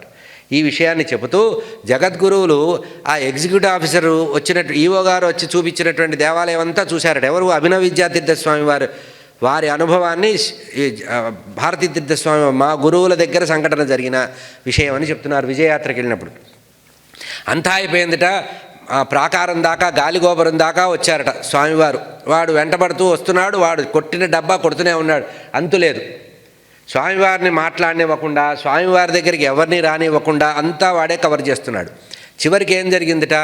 గాలిగోపురం దగ్గరికి వచ్చేటప్పటికి ఆ స్వామివారు అన్నారట, వచ్చి చూసి గాలిగోపురం చూసావా అన్నారట. చూశాను స్వామి అన్నారు. ఇది ఎందుకు ఎత్తుగా కట్టారో తెలుసా అన్నారట. ఇది ఇంత ఎత్తుగా, మామూలుగా దేవాలయ గర్భాలయ గోపురం కంటే గాలిగోపురం పెద్దగా ఉంటుంది, ఎందుకు కట్టారో తెలుసా అన్నారట. అంటే తెలీదు స్వామి అన్నారు. చూస్తున్నావా, ఇది ఎంత ఉన్నతంగా ఉందో చూసావా? నీకు నాకు అందరికంటే సమున్నతంగా ఉంది. ఎందుకుంది? ఈ గాలిగోపురాన్ని ఇంత ఎత్తుగా ఎందుకు కల్పించారంటే, ప్రతివాడు అహంకరిస్తూ ఉంటాడు. ఎవ్వరి అహంకారానికి అందకుండా అంత ఉన్నతంగా గాలిగోపురాన్ని ఎత్తుగా కట్టారు. కనుక మనం అల్పులం, మనం చేసింది చాలా చిన్నది. గతంలో నుంచి పోలిస్తే ఇంకా మనం ఇప్పుడు చేయగలిగింది చేస్తోంది చాలా తక్కువే. గతంలో చాలా చేసిన వాళ్ళు ఉన్నారు. నువ్వు ఈరోజు కల్పించి చూపిస్తున్నటువంటి దేవాలయం అది ఉందే, అది ఒకనాడు మహావైభవంగా ఉన్నమాట వాస్తవం. ఆ రోజు నువ్వు లేవుగా, నీకు ఈ పవర్ లేదుగా, కానీ ఈ దేవాలయం ఉంది. ఈ గోపురం కానీ, ఈ దేవాలయం లోపల ఉండే మూర్తిలో ఉండే చైతన్యం కానీ నువ్వు కల్పించింది కాదుగా. అసలు అక్కడ ఆ దేవతని పిలిచింది నువ్వు కాదుగా. ఈ దేవాలయాన్ని నీ పేరుతో పిలవట్లేదుగా, భగవంతుడి పేరుతోనే పిలుస్తున్నారుగా. కనుక అహంకారం అనేది పనికిరాదు. దేవాలయ గోపురాన్ని మహా ఉన్నతంగా కల్పించడం ఏంటంటే మనమంతా అల్పులము అని చెప్పడానికి, భగవంతుడి ముందు మనం సామాన్యులమని చెప్పడానికి. దేవాలయ గోపురం కంటే కూడా గాలి గోపురాన్ని ఉన్నతంగా చేయడం ఏంటంటే, లోపలున్న స్వామికి కూడా లేని గర్వం నీకెందుకురా? నేనున్న గర్భాలయ గోపురమే చిన్నదిగా ఉంచుకొని గాలి గోపురాన్ని పెద్దగా ఉంచుకున్నాను అంటే అర్థం ఏంటంటే, ఎవడు ఈ దేవాలయం నుంచి బయటికి వెళ్ళేటప్పుడు నేను ఇంతటి వాణ్ణి అనే అహంకారాన్ని వదిలిపెట్టి తల వంచుకొని వెళ్ళవలసిన పరిస్థితి. ఒకవేళ గోపురాన్ని చూడాలంటే మెడ ఎత్తి చూడవలసిన అవసరము. అంటే నీకంటే ఉన్నతమైనటువంటి స్థితులు, ఉన్నతమైన స్థాయి చాలా ఉంది అని చెప్పడానికని ఇట్లా చెప్తున్నారు. దీనికే ఏం చెప్పారంటే, త్యక్త్వా మాం అహం. దీనికోసమే స్వామివారు పూర్వం ఉండేటువంటి విషయాన్ని చెప్తున్నారు. త్యక్త్వా అహం మాం. ఇది బంధహేతవ. నేను నాది అనేది నిజమైనటువంటి బంధము. మన్ని కట్టివేసే తాళ్ళు ఏవో కాదట, మనమే కట్టేసుకుంటున్నాం, మనం బంధించుకుంటున్నాం నేను అని, నాది అనేటువంటి పేరుతో.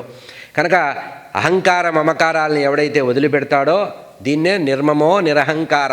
వదిలిపెట్టడాన్నే నిర్మమో నిరహంకార. వాడు మాత్రమే సుఖంగా ఉంటాడని భగవద్గీతలో ఉండేటువంటి విషయాన్ని స్వామివారు తమ యొక్క అనుగ్రహ భాషణంలో చెప్పారు. తర్వాత నిర్మమో నిరహంకార అన్నంతవరకు మీకు అర్థమైంది కదా. ఏది క్షమము, అన్నిటి గురించి, దయ అన్నిటి గురించి చెప్పారు కదా. చివరగా చెప్పిన మాట ఉంది కదా, సమ దుఃఖ సుఖ క్షమ సమః. సమమైనటువంటి సుఖదుఖాలని సమానంగా ఎవడైతే భావన చేస్తాడో వాడికి ఒకప్పుడు ఉన్నది లేదు, ఒకప్పుడు ఊడింది లేదు. సుఖము దుఃఖాన్ని ద్వంద్వాతీతుడుగా ఎవడైతే ఉంటాడో, ద్వంద్వం లేదు అనుకున్న వాడికి ఎప్పుడూ కూడా ఏముంటుందట? సుఖమే ఉంటుందట. సుఖం వచ్చినప్పుడు పొంగిపోవడం, కష్టం వచ్చినప్పుడు గుండెలు బాదుకోవడం ఇట్లా చేయకుండా సుఖదుఖాలని సమానంగా ఎవడైతే భావన చేస్తాడో వాడు నిత్యమైన సుఖీ. శాశ్వతమైన బ్రహ్మానందాన్ని పొందేవాడు ఎవడంటే సుఖ దుఃఖాలు ద్వంద్వాతీతంగా ఉండాలి. లాభాలాభం జయాజయం భగవద్గీతలో చెప్పిన మాటే కదా. కనుక ఉన్నప్పుడు పొంగిపోవడం, లేనప్పుడు కుంగిపోవడం అనేటువంటి లేకుండా సర్వకాల సర్వావస్థల్లో సమమైనటువంటి భావన ఎవడైతే ఉంటాడో, సమస్థితిలో ఎవడైతే ఉంటాడో వాడికి సుఖం వస్తుంది అన్నారు అని దానికి చెప్తున్నారు. దానికి ఒక వృత్తాంతం చెప్తూ భగవద్గీతని రామాయణంతో సమన్వయం చేస్తున్నారు జగద్గురువులు. రామాయణంలో అందరికీ తెలిసిన కథే. ఏమిటది? సప్త సముద్ర వేలావిలతమైనటువంటి సముద్రం చేత చుట్టబడినటువంటి అఖండమైనటువంటి భూమండలాలంతా కూడా రావణాసుడు అనేక పర్యాయాలు అనేక మందిని బాధపెట్టి అపారమైన సంపదని సంపాదించాడు. అపి స్వర్ణమయీ లంక అని. లంకా నగరంలో ఉండే గోడలు కూడా బంగారు ఈటికలట. వాడు మనలాగా మట్టి ఇటుక సిమెంటు వాడే అలవాటు లేదట. బంగారమే వాడు గోడలుగా పెట్టారు. అందుకనే ఈ విషయంలో మనకి ఇతర పురాణాల్లో పద్మపురాణం మొదలైన చోట్ల కనబడే అర్థం ఏంటంటే, రావణాసురుడిని సంహరించి విభీషణుడికి పట్టాభిషేకం చేసి రామచంద్రమూర్తి అయోధ్యకి వెళ్ళి అయోధ్య నగరాన్ని పరిపాలిస్తున్న రోజుల్లో తాను ధర్మాన్ని ఉపదేశించి రాజ్యాన్ని ఇచ్చినటువంటి సుగ్రీవుడు విభీషణుడు ప్రజలను ఎట్లా పరిపాలిస్తున్నారో చూద్దామని ఒకసారి బయలుదేరారట. విమానంలో బయలుదేరి చూశారట. విభీషణుడు సుగ్రీవుడు బాగానే పరిపాలిస్తున్నాడు. తర్వాత లంకకి వెళ్ళారట. లంకకి వెళ్ళేటప్పటికీ స్వామివారికి సప్రశ్రయంగా రామచంద్రమూర్తికి పాదాభివందనం చేసి కాళ్ళు కడిగి నెత్తిన జల్లుకొని ఆ విభీషణుడు ఒక మాట ప్రార్థించారట. అయ్యా, మీరు సముద్రానికి వారధి కట్టారు, బాగానే ఉంది. మానవులందరూ కూడా స్వర్ణ ప్రీతి కలవాళ్ళు. రేపటి నుంచి ప్రతివాడు ఒక్కొక్క ఇటుక తీసుకెళ్తే చివరికి నాకు లంకలో ఏమీ మిగలదు. కనుక ఈ లంకా నగరాన్ని మానవులు ఎవరికీ కనబడకుండా దాచి ఉంచమన్నారట.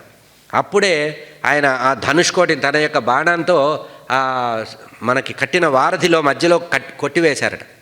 కాలంలో కొట్టివేయబడ్డది కాదు, సముద్రానికి కట్టిన వారధి ఉందే ఆ వారధిని మధ్యలో బాణంతో ఖండించి వేశారట. అంటే రెండుగా చేశారు, అటు ఇటు మధ్యలో బ్రిడ్జిని కూల్చేశారు. ఇంకొక మాట ఏం చెప్పారంటే, రేపు ఏదైనా ప్రయత్నం చేసి మళ్ళీ వస్తారేమో ఎట్లా అని మళ్ళీ ఇంకా బిక్కమొహం వేసుకొని కూర్చుంటే అప్పుడు స్వామి ఏం చెప్పారటంటే, అదృశ్యవతి లంక, రేపటి నుంచి ఈ లంకా నగరం ఎవడికి కనబడదురా నాయనా, సముద్ర మధ్యంలో సముద్ర గర్భంలో ఉంటుంది, నువ్వు క్షేమంగా పరిపాలించన్నారు. దీన్ని ఆధారం చేసుకునే మా తండ్రి గారు ఒక మాట చెప్పారు, ఇప్పుడు మనం చూసే లంక శ్రీలంకే కానీ లంక కాదు, ఇది సింహళం, ఇది ఒక ద్వీపం. మనకి విజయవాడలో ఉన్నాయి కదా కృష్ణ లంక, ఆ లంక ఈ లంక ఉన్నది, అట్లాంటి లంకల్లో ఒక లంక. అంతేగాని ఇప్పుడు మనం చూసే లంక అక్కడ శాంకరీదేవి ఉందని యాత్రలు చేస్తూ మన వాళ్ళు ప్యాకేజీలు పెట్టి చాలా ఇక్కడ రావణాసుడి కోట ఉంది, మేడ ఉంది, వారి అంతఃపురం ఉంది, సీతాదేవి చెట్టు కింద పడుకుందని చూపిస్తున్నారు. ఇవన్నీ కూడా హంబక్ స్టోరీలు. మనవాళ్ళు భద్రాచలం దగ్గర పర్ణశాల చూపిస్తారు, పంచవటి చూపిస్తారు, అది నాసికా త్రయంబకం దగ్గర ఉన్నది.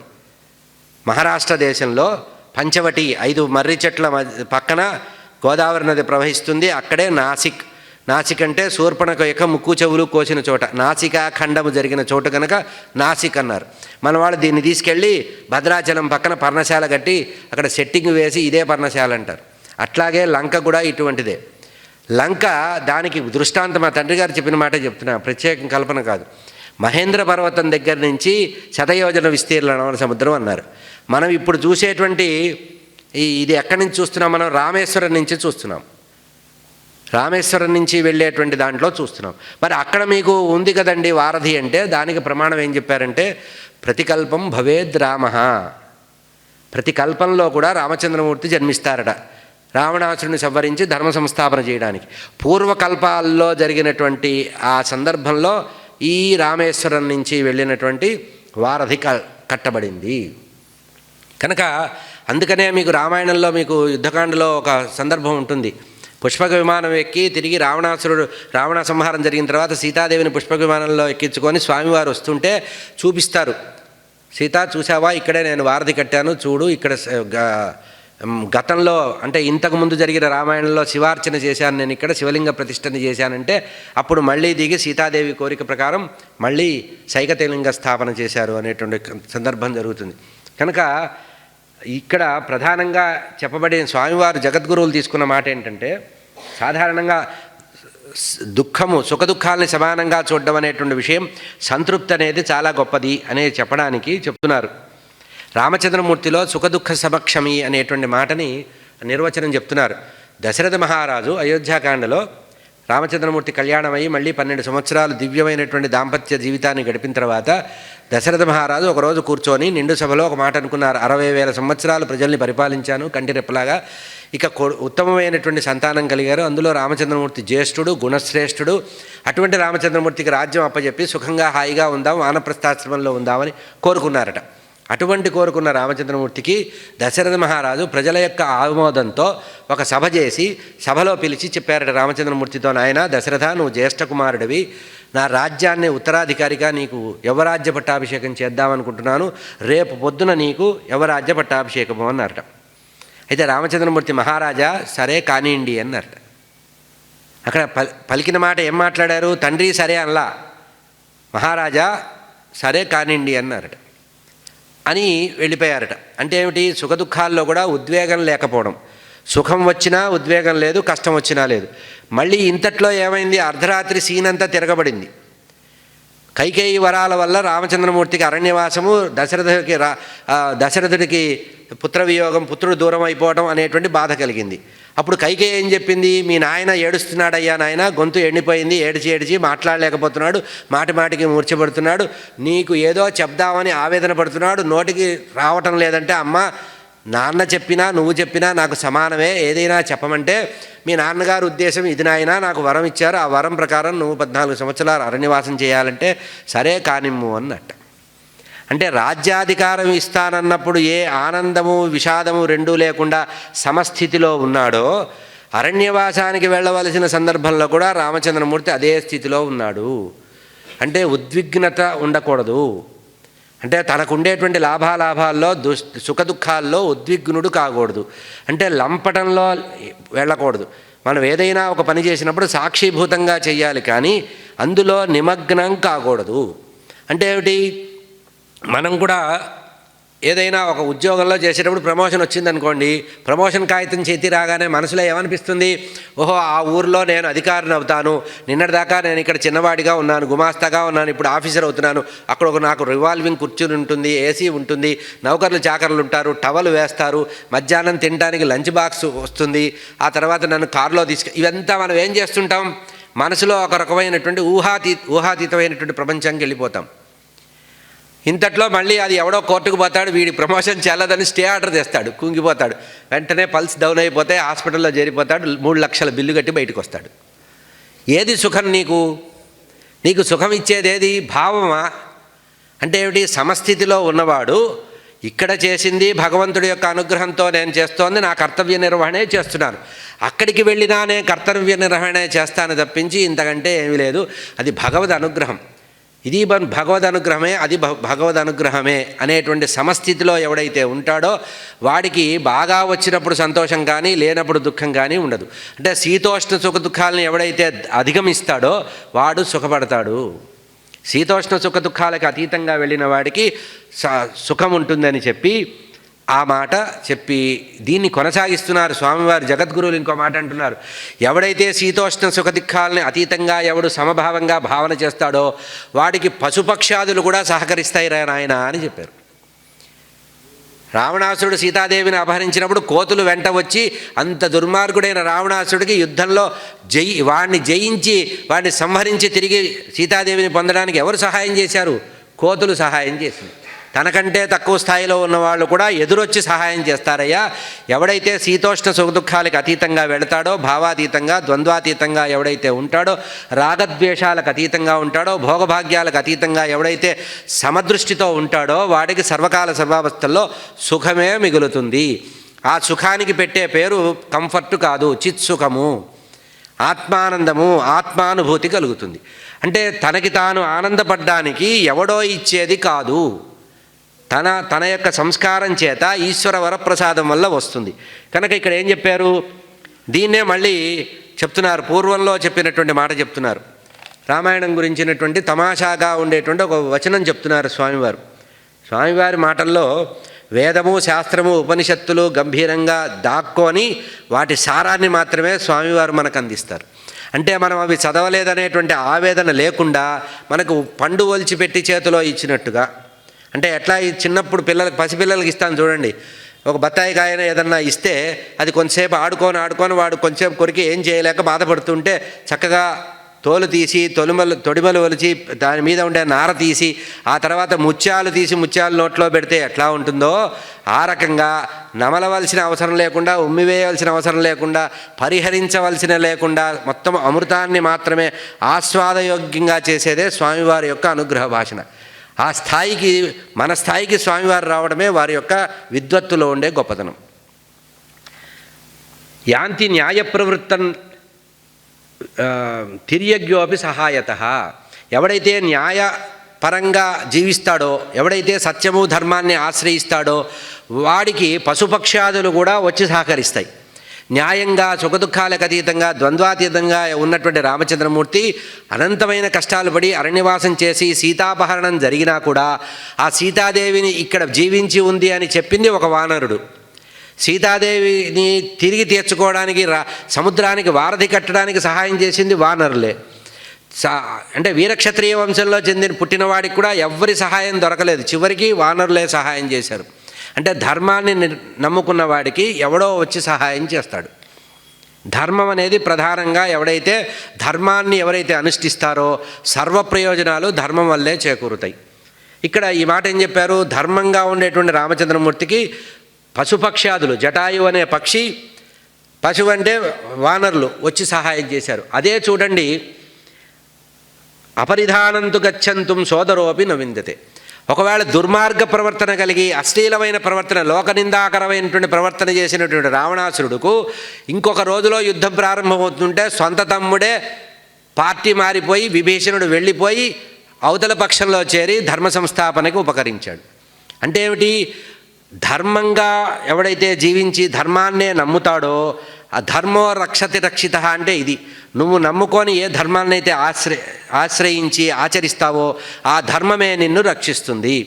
రామచంద్రమూర్తి ధర్మ సంస్థాపన కోసం వచ్చిన మర్యాదా పురుషోత్తముడైన రామచంద్రమూర్తి ఏ ధర్మం కోసమైతే తన జీవితాన్నంతా గడిపారో ఆ ధర్మ నిర్వహణ విషయంలో, ధర్మ సంస్థాపన విషయంలో దుష్టుడైన రావణ సంహారానికి సహాయం చేసినవి వానరులు. తన సోదరుడు, తనతో సమాన బలం కలిగినటువంటి విభీషణుడు ఆ దుర్మార్గుడైన రావణాసుడు చేస్తున్న చెడు పని కారణంగా అధర్మంగా హింసా ప్రవృత్తి కలిగినటువంటి రావణాసురుడిని అంతవరకు అన్నా అంటూ వెంట తిరిగిన విభీషణుడు వదిలిపెట్టాడే. మనం కనుక ఈ సమంగా ఉండకపోతే, దయార్ద్ర హృదయం లేకపోతే, ధర్మాన్ని వదిలిపెడితే మనకు వచ్చే ప్రమాదము, మనకి ఎవడూ మిగలడు, చివరికి మనని ఎత్తేవాడు కూడా ఉండడు. ధర్మాన్ని వదిలిపెడితే మనకి పుట్టగతులు ఉండవు. కనుక ధర్మాన్ని ఆశ్రయించాలని స్వామివారు చెప్పారు. ఇక్కడ రామచంద్రమూర్తిని ప్రతివారు కూడా ఆదర్శంగా తీసుకోవాలని చెప్పి వారి యొక్క దీంట్లో భగవద్గీతలో చెప్పబడేటువంటి సమదుఃఖ సుఖ క్షమి. సుఖదుఖాలని ఎవడైతే సమంగా భావన చేస్తాడో వాడికి ఎటువంటి కష్టము రాదు. కష్టం అనేది కల్పనగా ఉంటుంది, కానీ చివరిగా ఆఖరిగా వచ్చేదేంటి? శుభం కార్డు పడుతుంది. ప్రతివాడి జీవితంలో శుభం కార్డు పడ్డాలంటే ధర్మం అనేది ఎట్టి పరిస్థితిలో వదిలిపెట్టకూడదు. కష్ట సమయంలో కూడా ధర్మాన్ని ఎవడైతే వదిలిపెట్టడో వాడు ఈ రకంగా సుఖపడతాడని. సమ దుఃఖ సుఖ, సుఖదుఖాలను ఎవడైతే సమానంగా ఉంటారో దానికి రామాయణాన్ని ఉదాహరణగా చేసుకొని మర్యాద పురుషోత్తమైన రామచంద్రమూర్తి గురించి అనేకంగా చెప్తూ స్వామివారు తమ యొక్క అనుగ్రహ భాషణలో భగవద్గీతకు సంబంధించి ఈ విషయమైనటువంటి వివరాలు చెప్పారు.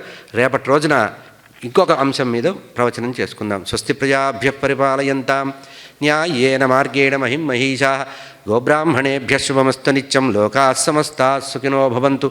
కాలే వర్షతు పర్జన్య పృథివీ సస్యశాలిని. దేశోऽयं క్షోభరహితః. బ్రాహ్మణాः సంతు నిర్భయాः. అపుత్రాः పుత్రిణः సంతు పౌత్రిణः అధనాः సధనాः సంతు జీవంతు శరదాం శతం.